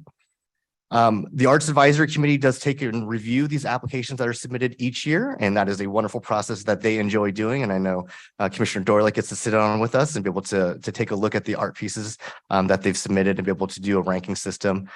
With that ranking system, our staff go back and we are able to look at the artwork, knowing where the Arts Advisory Committee has ranked these artists, and we start going through the list, seeing if we can be able to place them, seeing if they're available in certain months for scheduling, determining what type of arts. We have a good variety in the different galleries that we have. And that is a great process. And we actually have a volunteer that helps us. And we actually were able to see her today. Joanne Elgis helps us out with that process. And she's been wonderful in helping us out for a number of years in that piece, because it is very time and labor intensive to be able to continue to contact and schedule and make sure that these things do happen. So I want to make sure that she is recognized for the hard work that she does with us as a volunteer. Once we have everybody placed and set to go, we have our schedule for the year. Let me backtrack a second. We're going to take our applications in July and August of this year in 2023. It's actually for the next calendar year. So it's 2024, January through December. So that's what we're going to be doing coming up here shortly. It is a full calendar year of what we do for our scheduling. So I want to make sure that that's clear. We do charge a exhibit fee to display in the galleries. And so that is in your packet. And so it's a monthly fee or it's a bi-monthly fee, depending on what gallery you're going to be displaying in. And artists are permitted to sell their artwork, as I kind of mentioned before. It is actually a great perk for them to be able to come in. And that's part of the reason why they pay, is to be able to have that display, have that opportunity to be able to sell their artwork. And the city does take a 20% commission off of that, which is pretty standard. And so once we have all of our galleries, they're great opportunities. We do have gallery receptions as well for our artists. We do offer that opportunity for them where they could be able to invite their friends and their family to be able to come. But in addition to our community, inviting our community to be able to come, meet the artists, see the artwork, hear from them, learn about the process, learn about what the artwork's about, and creating that art education opportunity in our galleries is great for our community. When you go to museums and other places, you see the artwork, but you don't necessarily understand the process or the story or the meaning behind it. And so it's a great opportunity for us to be able to have some of our artists here to be able to explain, talk about their process and talk about their artwork. So art education is always important. It's an opportunity for our community as well. And one of the things that we hear on a regular basis in regards to all of our art galleries and artwork in the community is that our local artists are always looking for more opportunities to display. And so that's where a couple recommendations came up that were brought to the staff, were brought up through the Art Summit, that have been brought up in a number of different ways from artists of artists are looking, especially our local artists who are residents here, are always looking for more opportunities to display. Our art galleries usually is about 50% art or 50% residents, about 50% non-residents is kind of how we are right now, because we are looking for that high quality art. We do have some people who travel from Southern California up here to be able to show in our galleries. But we really were looking for more opportunities for emerging artists, developing artists to be able to find ways to be able to display within our facilities as well. So there's a couple of recommendations that we have for you this evening. The first one is a art gallery space for art students at the Dory Station Community Arts Center. So previously in the Dory Station Community Center, the second floor where all of our arts classes take place, we just had city artworks, pieces that are part of our collection. And so what we are proposing is to be able to have student artwork, students who are taking classes in those rooms right there to be able to display their artwork. So it could be any of our watercolor, it could be acrylics, it could be drawing, it'd be our anime, a lot of our youth students, our adult students, providing opportunities for them to be able to display their artwork within our facilities, to be able to show the other classes what it is that they're doing, be able to show the public what we're doing within our facilities, really creates that energy and really creates that synergy between the students who are taking classes there and providing an opportunity for them to be able to show and feel like they're part of the building, be able to feel like they can be able to exhibit and they have some ownership within that hallway and what they're trying to be able to show and be able to represent to the community. On the flip side, it's also a great opportunity for our community to be able to come, walk through and be able to see what our student artists are doing. What are they learning in our classes, and opportunities for people to say, oh, you know what? I've always wanted to try acrylic. This is what you can do. That sounds great. And so it's an opportunity for people to learn about what's going on in our art studios and what's going to be happening. And we're very excited about the new programs that we've been building. And Ree has been doing a fantastic job of adding new classes and adding new media to our fall program. So we're very excited to be able to offer those coming up. So that's one of the things that we're really trying to be able to do. The art gallery spaces will be allocated to our contract instructors, for our program instructors who are teaching the classes, and we'll let them curate the artwork that's going to be there. So the city staff won't necessarily be, going through into every class and collecting pieces and hanging them up. We're going to allow the instructors to be able to curate, figure out if they have some of a great project that they really want to display, and to be able to make sure that those things are on display for the rest of the public to be able to see. There is no fee to participate in the upstairs gallery. So we want to, obviously, as students, we really want them to be able to showcase and have that opportunity as well. And I also did want to mention that the funding for the hanging system upstairs in the second floor, we actually didn't have a hanging system previously, but the Sanramon Arts Foundation has graciously agreed to be able to donate the funds to be able to purchase that hanging system for us to make that a possibility. In addition, they also have agreed to donate funds to be able to purchase the portable walls that we're putting in the downstairs gallery as well. So the Sanramon Arts Foundation is a fantastic partner with us. We're very appreciative of the efforts that they're putting forward to make sure that the Dory Station Community Arts Center is going to be a very successful place to be able to showcase artwork for our community. So that's the first recommendation that we have tonight. The second recommendation is looking at, again, more opportunities for our local artists to be able to show. And as I had mentioned previously, you do have to be able to display in our art galleries, you have to have a number of pieces of artwork. And so we're trying to find opportunities for our young artists, our student artists, and our emerging artists in the community who may have, a few pieces, may not have those 15, 20 pieces, but they have something that they really want to be able to show and be able to exhibit. And we've experienced this a number of times where we have students come up, it's like, you know what, I really want to display, but the time frame, as I had mentioned before, regarding our gallery exhibit timeframe where we take applications now for 2024 doesn't necessarily work with a lot of students, right? It's like you have to be ready now to be able to go, but you may not be here in September when we're trying to be able to get you on the walls because you may be going away or school or some of those things. So we're looking at different opportunities to be able to allow those emerging artists who just have a few pieces who really want to show in one of our gallery spaces. And so what staff has come up with, and with some of the recommendations that we heard from some of our local artists, and the Arts Advisory Committee also provided feedback on this as well, is to be able to create 1 to 2 juried shows per year. And this would be based off of per pieces. And this is solely for local artists. You are looking at Sanramon residents specifically for this, and have that opportunity for those artists.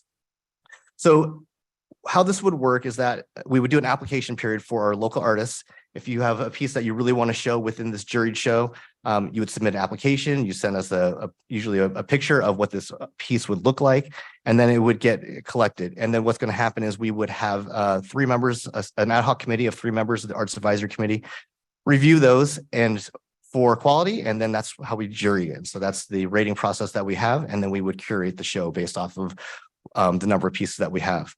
We do expect that we would have a number of pieces to be able to show in this, and so that's one of the exciting things that we expect 1 to 2 artists to be able to submit, or an artist to be able to submit 1 to 2 different pieces, maybe 3, 4. I mean, it kind of depends on the artist and what they're interested in doing.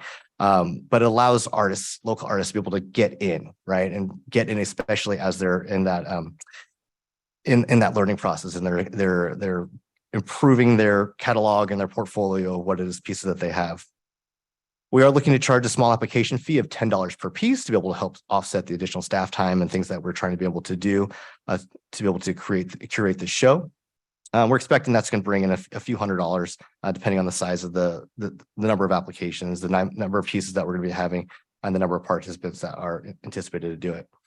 We would also allow the artists to be able to sell their artwork at a 20% commission, as we currently have right now, which could also be a great opportunity for them to be able to be engaged. We did bring these 2 recommendations to the Arts Advisory Committee, and they wholeheartedly agreed with them.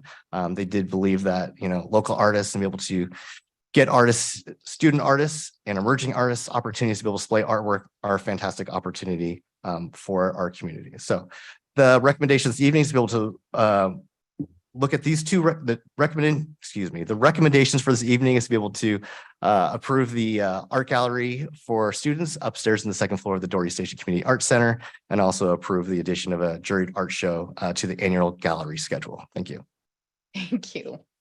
Okay, do we have any clarifying questions? Commissioner Breed?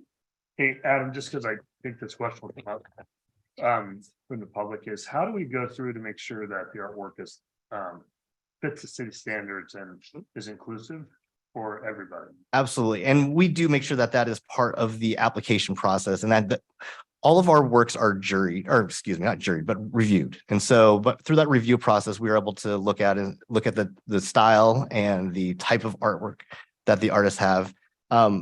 We do have a family-friendly atmosphere, and so we do say, no nudes, no violence, those sorts of things. So we try and keep it into that family-friendly environment. So, and all of the artists who are applying do know that that's part of it. Cool, thank you. Commissioner Mitra? Hey, Adam, thank you for this proposals. About the art gallery space at the Dory Station, the proposal one. I'm sorry, can you repeat that? Who is selecting those things? Or who is deciding on for the 1st floor or the second floor? For the 2nd floor, it would be the instructors. So the arts teacher who is teaching that class, they would be curating that show. So they would be gathering the artwork from the students and be able to put it up.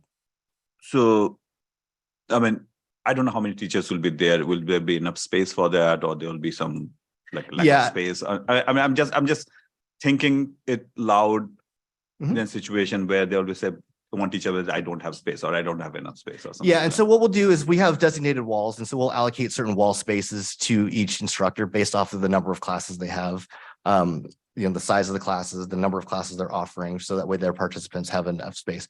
The space upstairs is large. It is very large. So it's the full length of the hallway, from the top of the stairs all the way to the other end of the hallway on both sides. So we do have a very large space to be able to display. Roughly, I mean, the number of classes that we currently have planned up there, I believe we have about 10 classes currently. So we should have enough space for all of those. Okay, all right. And the other question I have about the juried art show on that, anybody can submit that? Or is there any guidelines only for the students, only for? It's going to be open to students and adults. So it'll be open to all ages. So people of all ages who are, as long as you're a resident, to be able to submit to be in the juried art show. I think that's part of the joy of what we're looking to do, is make it accessible to everybody, especially. And how long will they get, what time wise? I mean, $10 per piece. Is it a timeline? Yeah, so it'll be, the show itself will probably be 1 month in length, maybe 2 months, depending on which gallery we end up placing it in, whether we use the Ceramon Library or whether we end up using Dory Station Community Center, depending on the facility that we are able to use, it'll generally be 1 month. 1 month, okay, okay, thank you. Commissioner Oslo? Thank you, Adam. This is a great presentation. I'm excited about all of this. One question that came to mind is the facility will also be about music, correct? Has there been any thought or discussion around ways to promote the musicians and their work in this type of a space. Yeah, absolutely. And so the community center, the Arts Center is a multi-use center. We have visual and performing arts. I mean, we have the theater there. We have a budding music program that will be living there. And we do have different spaces that will have opportunities for the different programs to be able to promote themselves as well. So we will have display cases and posters downstairs. We'll have a display case upstairs for the visual arts programs as well. So we will find different ways to be able to promote all the programs that we have within the center. As we have people coming in the center for a number of different reasons, it could be for a wedding reception, it could be for a class, it could be for, ceramics or dance or any of those sorts of things. We will have opportunities for people to learn about the center. And so whether that's through signage and whether that's through flyers or posters, we do have a number of different ways that we're working on right now. Great, thank you. I think my last question is, how are we going to integrate the senior population into this facility and this type of program? Yeah, and that's something that we're working on right now. And so one of the things that we have heard is that, we do have the Deer Creek complex across the street, and how do we engage with those residents? And that is in our plan right now, to be able to do some outreach and be able to work with them in regards to what programs are they interested in, because we do have a captive audience is what I would say, that they live so close and it's easy to be able to get there. So we are going to be working with them to be able to look at what programs we are going to be offering, especially during the mornings and the afternoons when we do have space available. We are consistently working on recruiting more instructors as well, because that is one thing that we definitely need. We need more instructors to be able to teach a lot of the classes that we're trying to be able to offer as well. So continually working on that process. Commissioner Breed, you had a follow-up question? Yeah. Hey, Adam, one question I forgot to ask is, how do we defend, not defend, but we're saying 50% of the artwork, it's 50% San Ramon citizens, 50% out of town. So if someone who was a San Ramon resident and didn't get selected over someone who was out of town, and they said, boy, that doesn't seem right because I paid, even post store, I pay tax dollars, etc. How do we defend that? So one of the things that we do is the rating system that we use, it actually doesn't show whether they're a resident or a non-resident. So our arts advisory committee does not know whether they're non-resident or a resident. The reason why we have the system we have is that it's based off of quality art. We really want high quality art within our facilities. And that's why we go out. So yes, we have a lot of residents here, but we also want to be able to provide the best quality art possible for our community to be able to experience and be able to engage with. We do, because we have, I want to say, close to 40 something opportunities for galleries to be able to get for galleries exhibits. We do try and provide a lot of opportunities that we can. And part of the reason why we're doing what we're proposing for the jury to exhibit is because we really want to focus on those local residents, to be able to provide opportunities for them where they can be able to showcase as well. But the focus really for our art galleries is really on that high quality art. So we do it that way. Okay, I'll comment later. Thank you. Commissioner Lopez Lucy. Yes, thank you, Adam. You've done a great job of doing this, but in attending the events that you had prior to this and having all the feedback and everything, I think you've really implemented and really expanded on it and got current feedback from, artists and everything that would help. And so I think it was great in what you're doing. I think will give people an opportunity. And I know that you've always been fair how you judge what's, the rules that you follow and are open to all avenues. So I know the Dublin San Ramon Women's Club, especially, has very thankful that we get to to display student art. And this year was exceptional that we had so many responses that people went through and made, events. And then at the reception, we had exceptional responses from the public, the parents, that they're totally, appreciative of the art, because all students can't be in sports and everything. So this program, it will expand it. And I think it's really great what we're doing. So thank you. Commissioner Lopez Lucy, did you have any questions for him?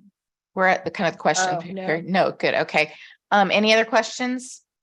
Can I just expand on Commissioner Breed's a question in regards to that? I did want to follow up in regards to that 50%, and that's just kind of what we see from responses. That's not a line that staff takes in regards to that. That's just the submittals that we get in. And I think, to be all Santa Ramon based, we wouldn't be able to fill our walls the way that we would like to and have a consistent showing on a regular basis. So it's good in this format to have some non-resident participation, because it enhances the gallery exhibit. And it also brings in non-residents into our facilities that may not normally visit our facilities or visit our city. So there is a little bit of a give and take with that. And so I didn't want that to get lost as the staff really evaluates how we want to do the exhibits. There's certainly some gallery spaces that have a little bit more of a priority than others because of the visibility of it. And so all of that's kind of that big picture in regards to making sure we're providing our community with the best gallery exhibit possible between all the galleries. Thank you for that clarification. My only question is, because it's just a curiosity thing, how much do artists sell? Like, do we actually sell art? Do we have that statistic? Like 20% of the art, displayed gets sold? And I think it depends on the artist as well. So, I mean, But on the whole, like, on the whole, I would say on average, artists usually sell like maybe 1 or 2 pieces okay, per exhibit. per exhibit. Got it. I was just curious if anybody actually sells their art. So that's exciting. Okay, so do we have any public comment? Okay, let's go to that. Speaker, you're able to talk. Hi, can you hear me? Yes, we can. Okay, so Mr. Chow, really, really nice program, and I really appreciate you now trying to sort of help the taxpayers recover the very worthy time that you excellent staff provide to help the artists as well as the residents' enjoyment of having these artists work at our city buildings. I really appreciate that. I'm very grateful that Chair Keniston Lee asked the very question I actually was going to ask you. It would be helpful to, let the not only just the commissioners but also the taxpayers understand, how fruitful, all these efforts for the artists are coming along. For me, I would love to buy a lot of their artworks. The problem is that I'm a more established resident. So like my houses are already filled with lots of artifacts and artwork. So it's kind of difficult to purchase more. If you can come up with ways that, I can still contribute to their art, but not have to worry about what am I going to do with it once I bring it home, it would be great. So then is it worthy to think about a digital option, to help them out? So that's just a suggestion. And I really appreciate Ms. Hyman's new ideas too regarding the parking spaces, that we need to pay just a nominal fee. So when you have these exhibits, how about if you also encourage perhaps, like I may not want to buy the artwork, the artwork, but I may be willing to pay for parking space to view the exhibit or whatever, to help you guys increase revenue. That's all. Thank you. Caller. Okay, so we'll go to Commissioner. Any other public comment?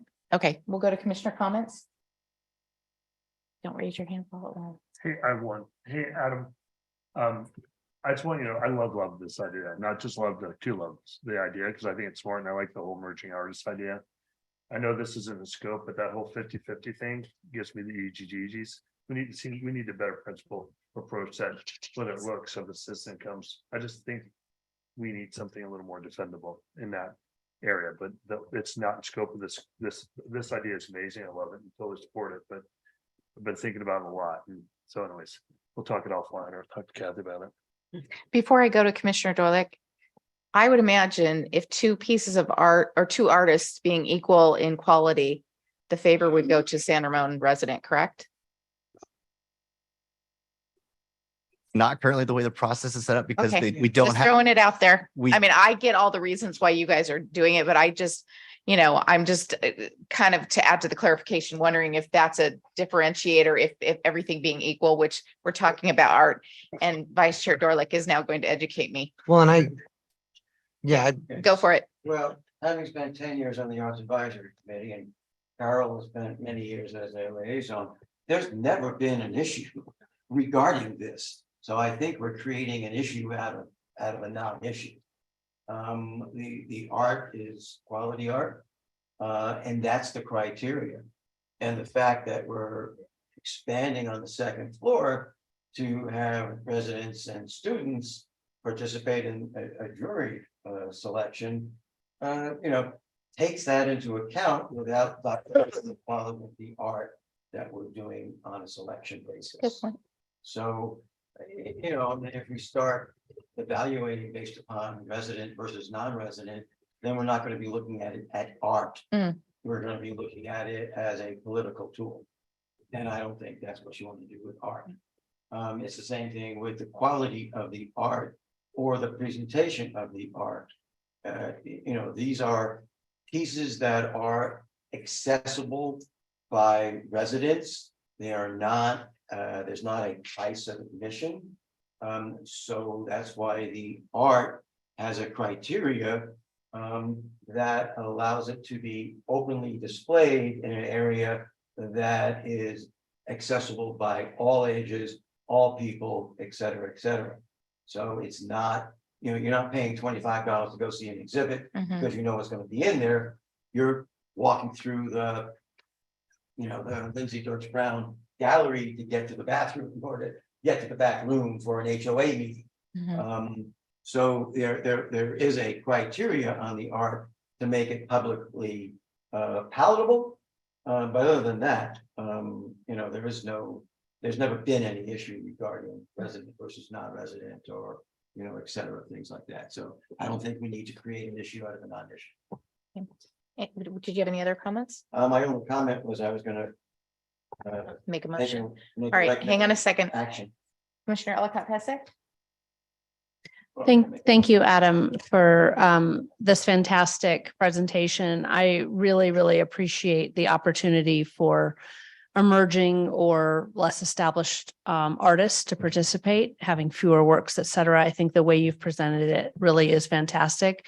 There are two small threads that I've picked up from some of the comments. One being, the non-strictly two-dimensional artwork presentation, and it sounds like you're already on it, but as we're thinking about music or other forms of art, whether it makes some sense to consider incorporating TV screens with the opportunity to potentially view and listen to the other artists' work, whether it's, possibly if the noise is a factor, somehow people can key into listening through their own device or a set of headphones or something like that. But I really like the idea potentially of using the that kind of display format to potentially feature some of the art as well. I'm also thinking about how to get more people to potentially participate in the viewing of the art. As I think Commissioner Dorlick mentioned, for me, it's often been while I'm taking my kids to a dance class or I'm running to a meeting. And I wonder, and apologies if we already do this, if there's a way that we can feature some of the exhibits to the community in some sort of advertising or directed advertising, particularly the Doherty Station, as we really roll that out in some fashion. I would love potentially for us, and again, maybe we do, but communicating with, some of the schools and encouraging either field trips to visit if there's something of particular interest to an art instructor or students, or encouraging students to come out. I don't know how long our regular artwork is. It usually a month? Yeah, it's usually about a month. It'd be interesting. Again, I know you guys have a lot on your plate, so I'm not trying to add, but it's just intriguing if there might be things that we can do in creating a scavenger hunt a couple times a year or something to encourage students or others to come out and view, or, direct marketing to the schools or other, formed communities where we say, come on out and see these things. And maybe it might even include an occasional, again, maybe a slideshow that we share out online of some of the art to feature some of it and, let people know what you're doing, what the great work is besides the running in and out of buildings. I'm not suggesting on a monthly basis, but something maybe a couple times a year where we let folks know what happens out here and encourage them to actually come by in person. So thank you, though. Fantastic. I'm really excited. And I don't have an issue with the way you guys are currently presenting the major artwork, especially incorporating these opportunities. I think it seems to be working. So It might require Commissioner Dorlick doing some interpretive dance to get them out there. I'm not really sure. Sorry. Any last comments? No? Okay, so would you like to move forward with your motion, Commissioner Dorlick? I would recommend that we approve the addition of new dedicated art gallery space upstairs at the Doherty Station Community Arts Center to showcase student art and the addition of jewelry art shows to the annual gallery schedule. I second it. All right, we have a motion. Vice Chair Dorlick, a second from Commissioner Breed, and any further discussion? We're good? Okay, let's take a vote.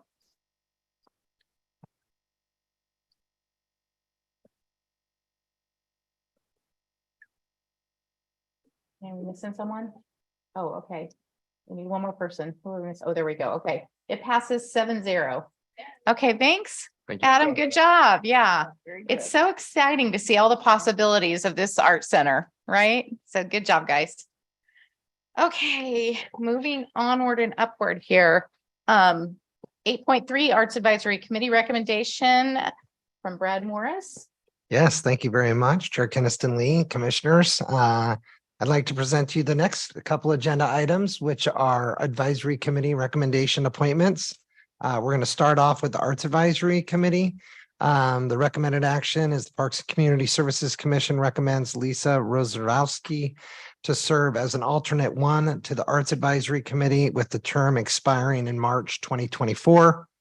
The Arts Advisory Committee consists of 7 committee members and 2 alternate members serving 2-year terms. We had 2 vacancies on the Arts Advisory Committee. One as an alternate and one was the alternate position. Excuse me, they were both the alternate positions for the Arts Advisory Committee. The city clerk posted on the city websites as well as social media accounts soliciting applications, and we received 1 application to be considered. We had an ad hoc committee of the Parks and Community Services Commission, which interviewed the candidate and is recommending the appointment of Lisa Rodazowski to serve as the alternate one on the Arts Advisory Committee with the term to expire in 2024. Wait. Carol, did you have a question? Because you pushed your button to Oh. speak. No, okay. No, All right. Okay, all right. Any questions? Do we have public comment? Okay. Call in user 1, you're able to speak. Okay, thank you. Can you hear me? Yes. Okay, so I really don't have any qualms about the candidates that were selected. The only thing that I have reservation is the procedure. So coming from my perspective as a taxpayer, right? This commission is, 7, 8 people, including the student commissioner.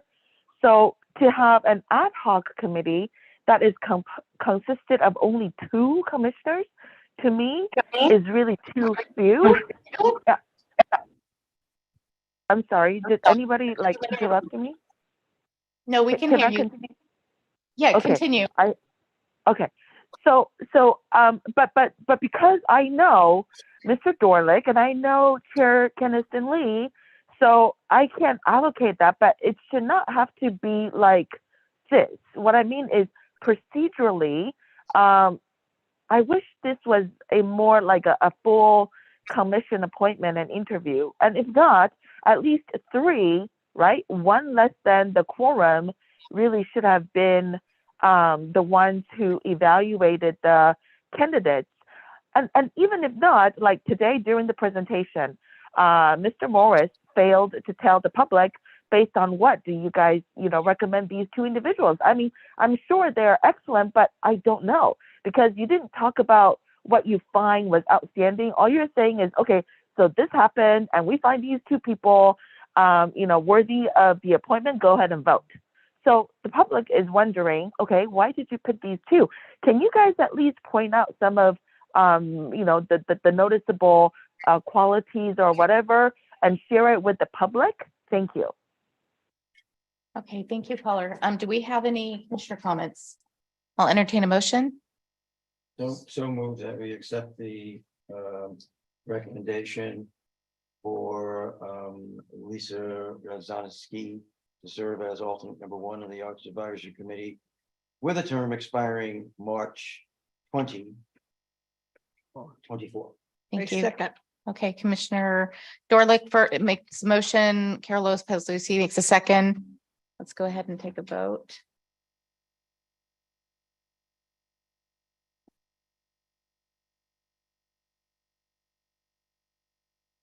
All right, passes 7-0. 8.4, Brad, that's you again. Yes, thank you very much. And now on to the Senior Citizens Advisory Committee recommendation. The recommended action is to recommend Carlos Carzoza to serve as the alternate 1 to the Senior Citizens Advisory Committee with the term to expire in March 2024. The Senior Advisory Committee consists of 7 members as well, with 2 alternates. There's currently 1 vacancy consisting of the alternate position. The city clerk announced the vacancy, and 1 application was received for consideration. An ad hoc committee of the Parks and Community Services Commission interviewed the candidate and is recommending the appointment of Carlos Carrozo to serve as the alternate 1 on the Senior Citizens Advisory Committee with the term to expire in March 2024. Questions? Public comment? Okay. Okay. Go ahead, caller. Hi, can you hear me? Yes. Okay, so pretty much the same comment again. Procedurally, I wish it was 3 instead of 2, and that Mr. Morris would have mentioned the reason why you guys decided to appoint these candidates. Although, like I said, I have no qualms about these candidates, and I just want to give them my appreciation as well for their willingness to serve.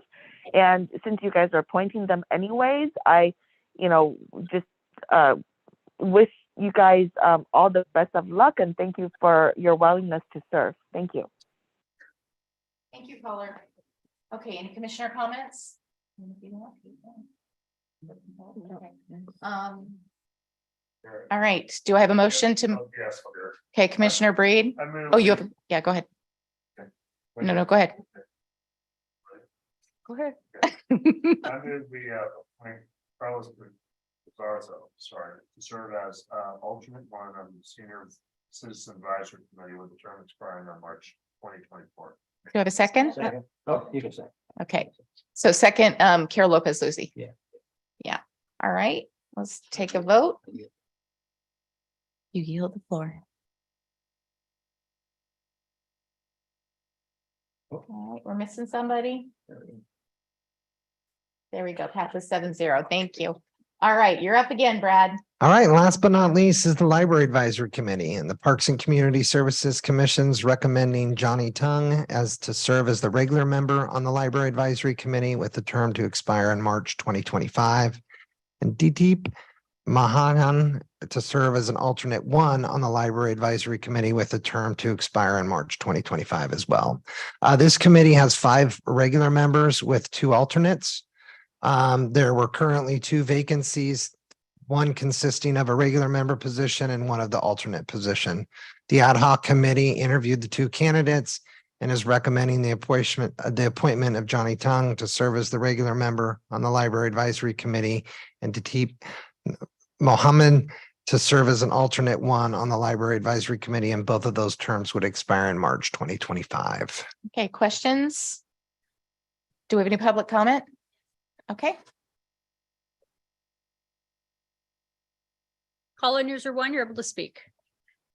Just to be fair, because I'm an equitable person, same complaint about, that it was only 2 commissioners who interviewed and that you guys didn't say why you guys picked them, but I gather that they're the only 2 out of 2 needed. But why is it that we always get perfect, number? Like, why is it that there's not 3 or 4 or 5 interested and just 2? But in any case, welcome, these 2 new members, and thank you for your willingness to serve. That's all. Thank you. Thank you, caller. Okay, so do you have a motion? Okay, Commissioner Mitra? Yeah. I move the motion to recommend Johnny Tung to serve as a regular member for the Library Advisory Committee with a term expiring March 2025, and Dipti Mahajan as an alternative for the Library Advisory Committee with a term expiring March 25. I second. Okay, Commissioner Osland, second. All right, let's take a vote.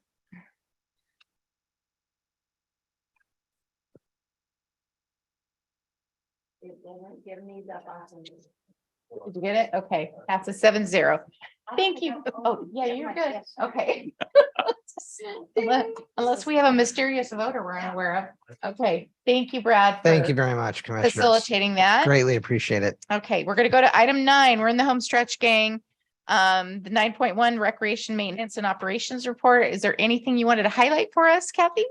Just really quickly, there's a really nice article that staff wrote on summer hiring and training. So I think it's a great one. So if you haven't had a chance to look at it, I encourage you to read it. Of note, we have 235 part-time staff, 90 of which are new. The rest were returning or already existing.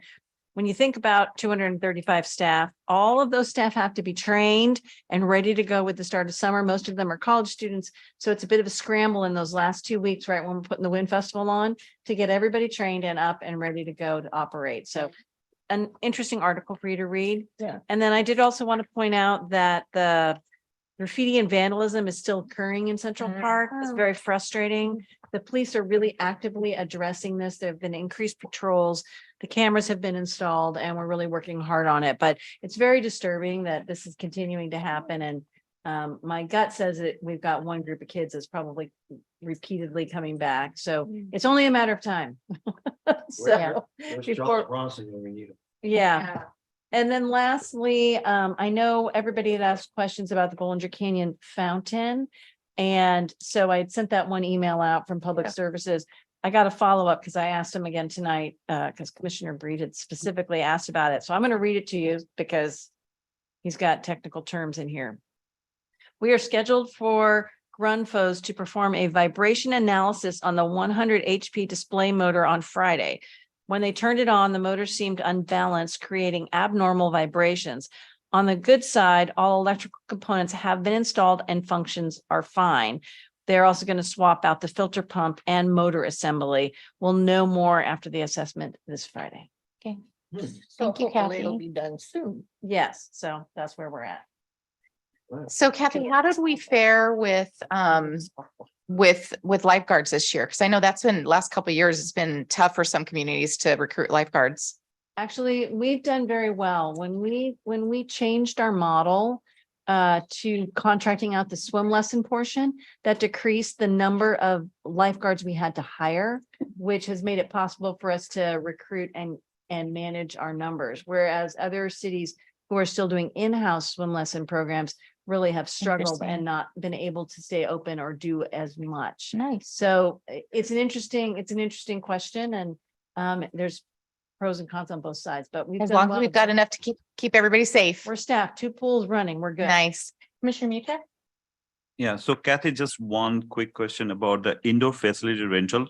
So it looks like it's around, we're doing good on the yearly projected Yes. revenue, as well as same thing on the picnic rental, right? But we do have other programs. We have soccer fields, other fields on that. Is that intentionally omitted here, or is it something else there? Well, Because I was also looking for those numbers as well, because this is a good number to know.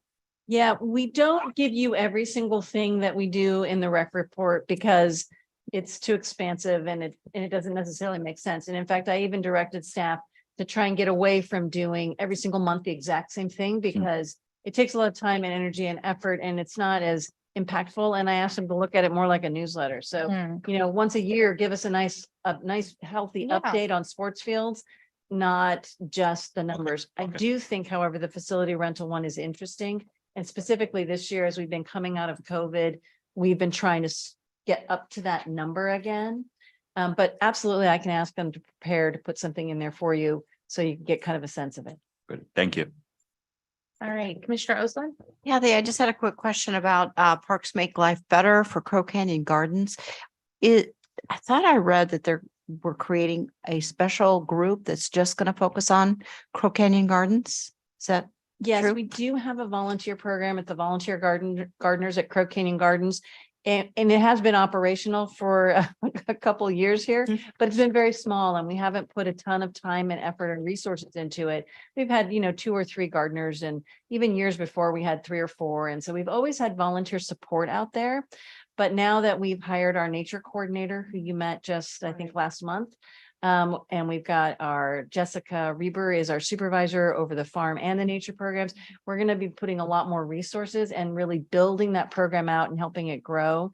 Also with the renovation of the facility, those plans will be coming back to you, I believe, in September. Take a look at all of it's kind of just now coming together. So you're going to see a much bigger and robust effort to improve that area. Okay, all righty. So do we have any public comment? Okay,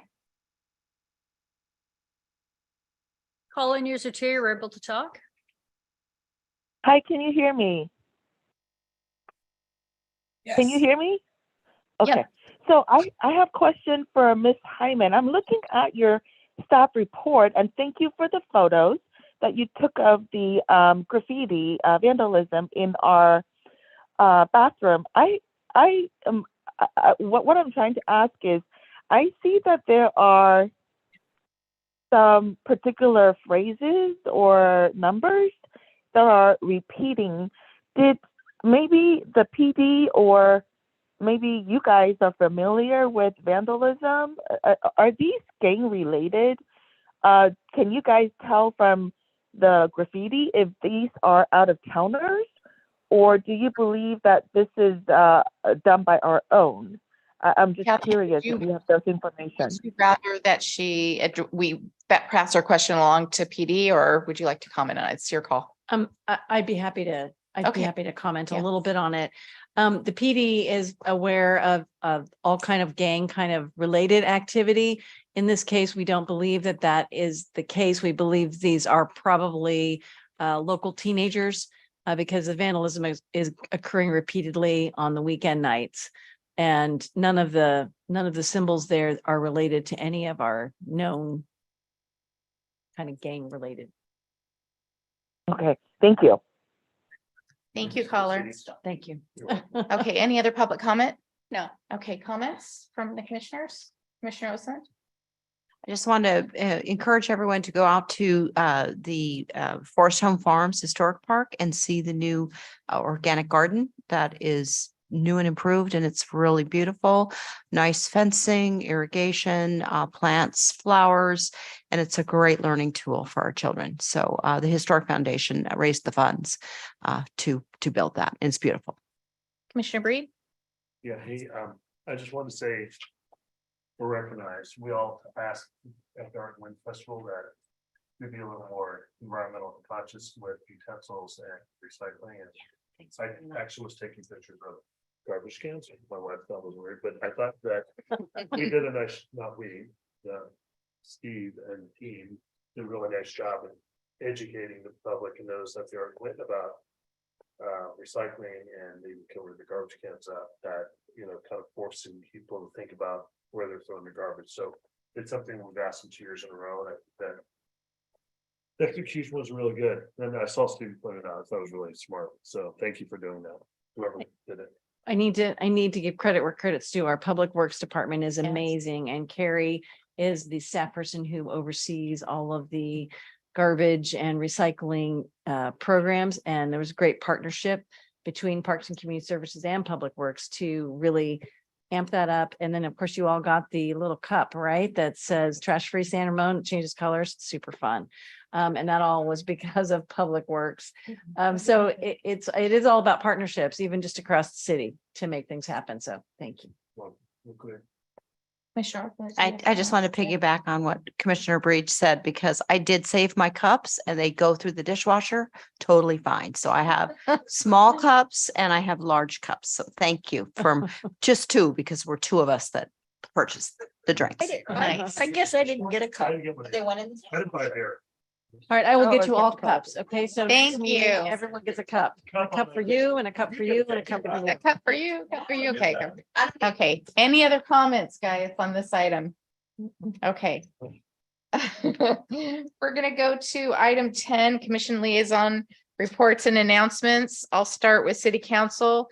The May 23rd regular City Council meeting. Speaking of Public Works, they declared a proclamation that May 21st through the 27th is National Public Works Week.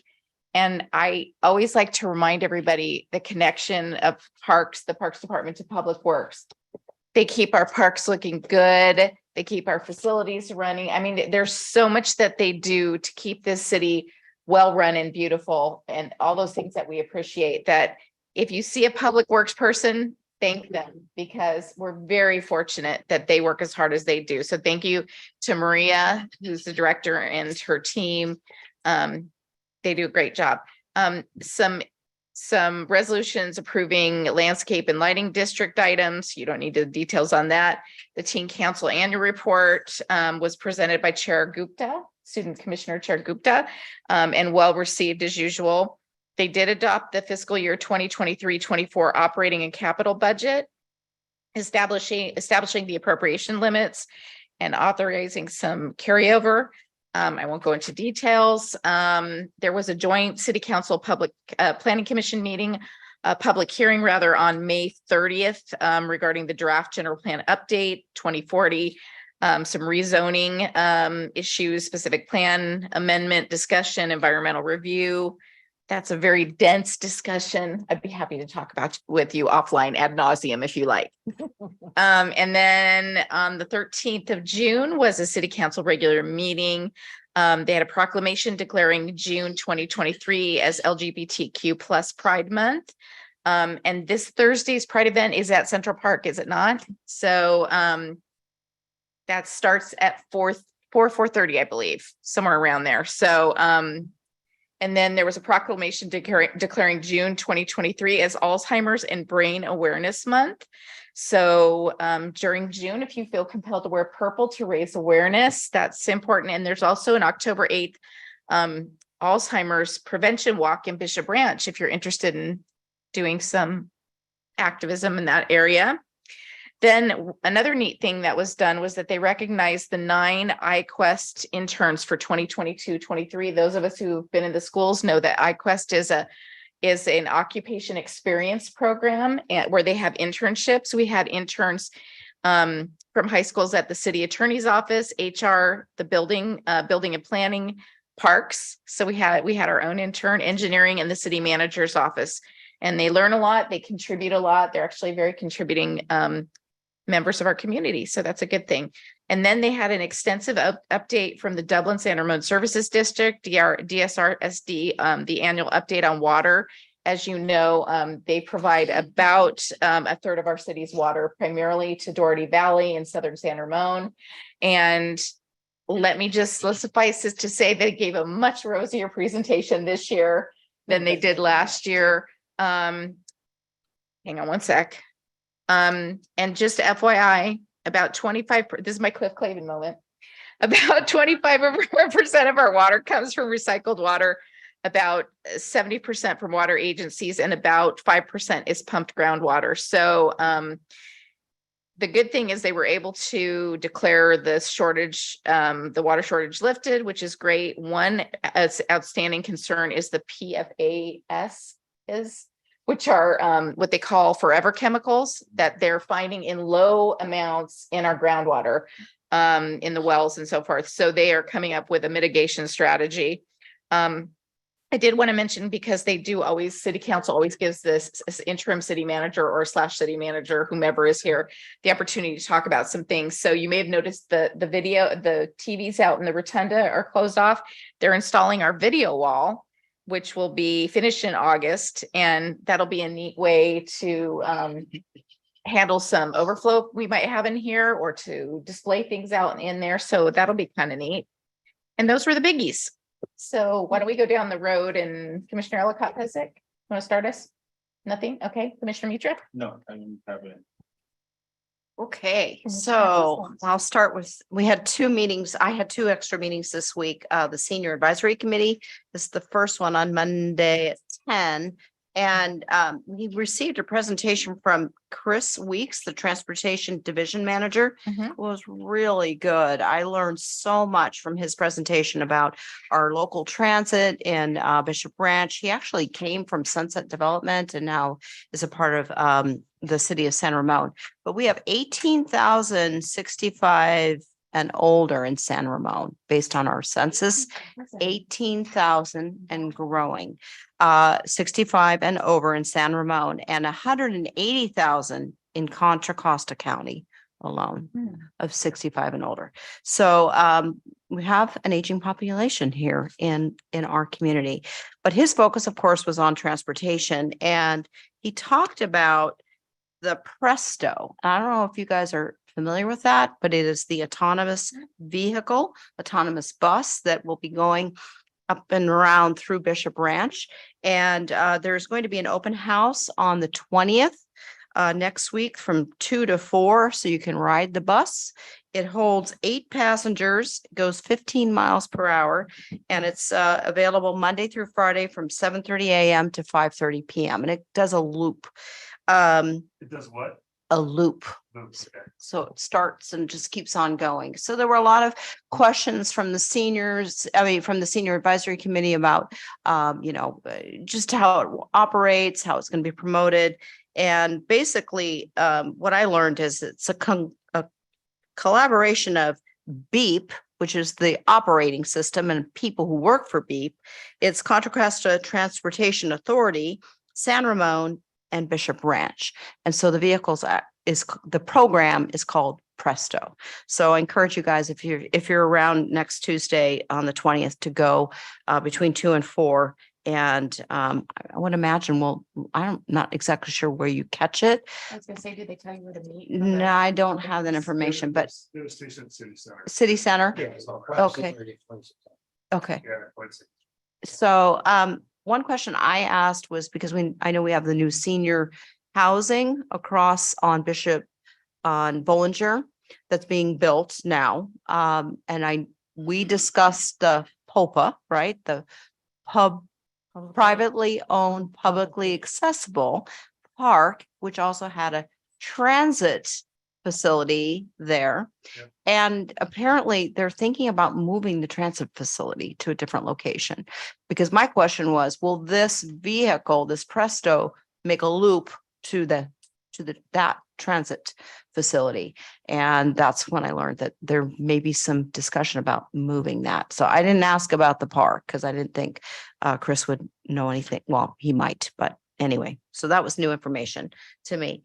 The senior center had the County Connection mobile lobby come on the 17th. So that was open to the senior, the participants of the senior center, and to get their Clipper cards and now get trip planning and paratransit eligibility. And then they also had the San Ramon Link paratransit info workshop. So there's been a lot of transportation focus going on at the senior center. And we talked a lot also about Go San Ramon, which is it's the ride share with Uber and Lyft, and just trying to get seniors more comfortable using that.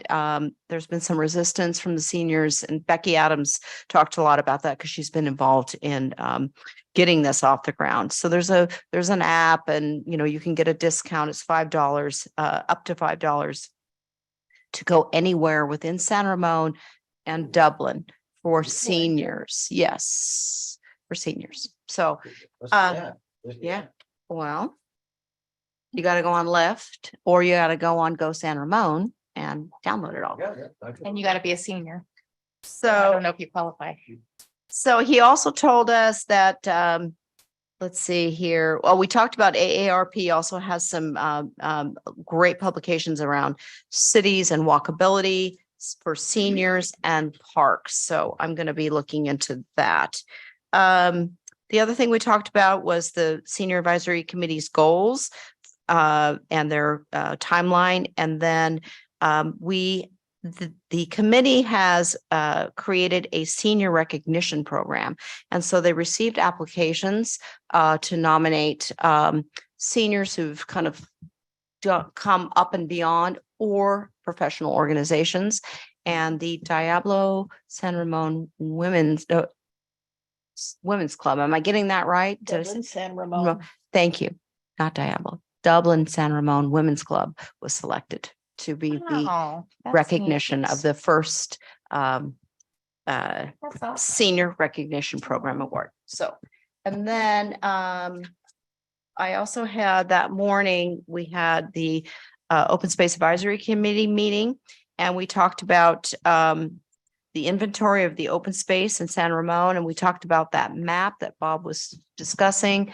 It is incredibly layered with all sorts of different layers of GAD, East Bay Regional Park, all our parks, government entities. And so as he was mentioning in his presentation, it will be used for the community to understand where our open spaces are, as well as to inform and manage our city council on how we can plan best, and also the planning commissioners. I wonder if it would be neat, one meeting when we have a lighter agenda, to have somebody give a demonstration of the GIS information that shows parks and open space and stuff. I think that might be kind of neat.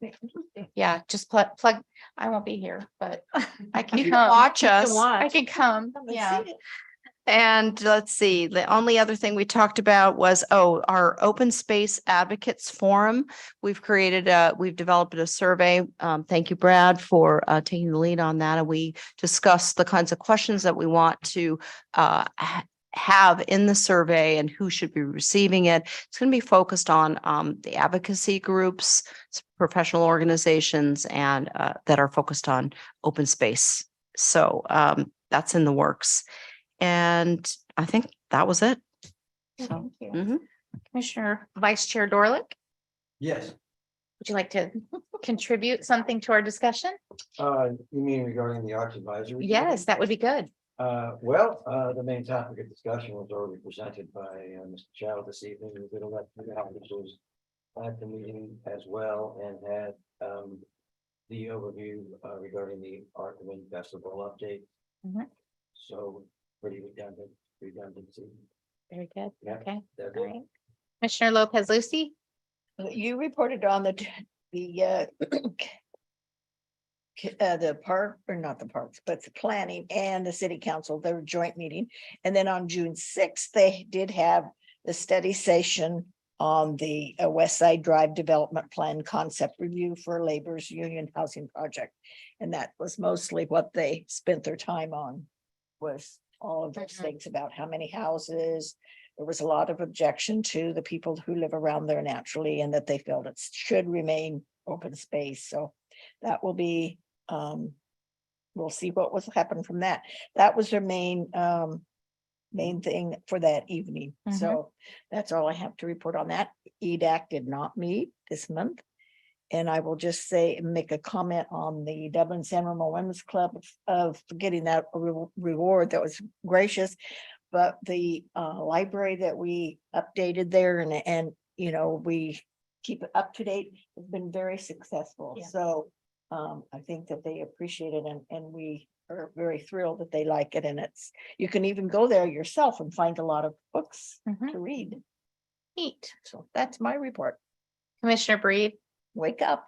No, I'm awake. I was paying attention to what you're saying. Yeah, he was engrossed, enthralled even. Well, trying, so hey, Tea Council, have anything, but I do want to say thanks for the Memorial Day celebration too. I thought So great. crowd pleaser. So I thought it was really well done, and I know all the commissioners. I got to sit next to Will the whole time, but I thought it was really well done, and I thought the speech was good. I know a lot of effort went in.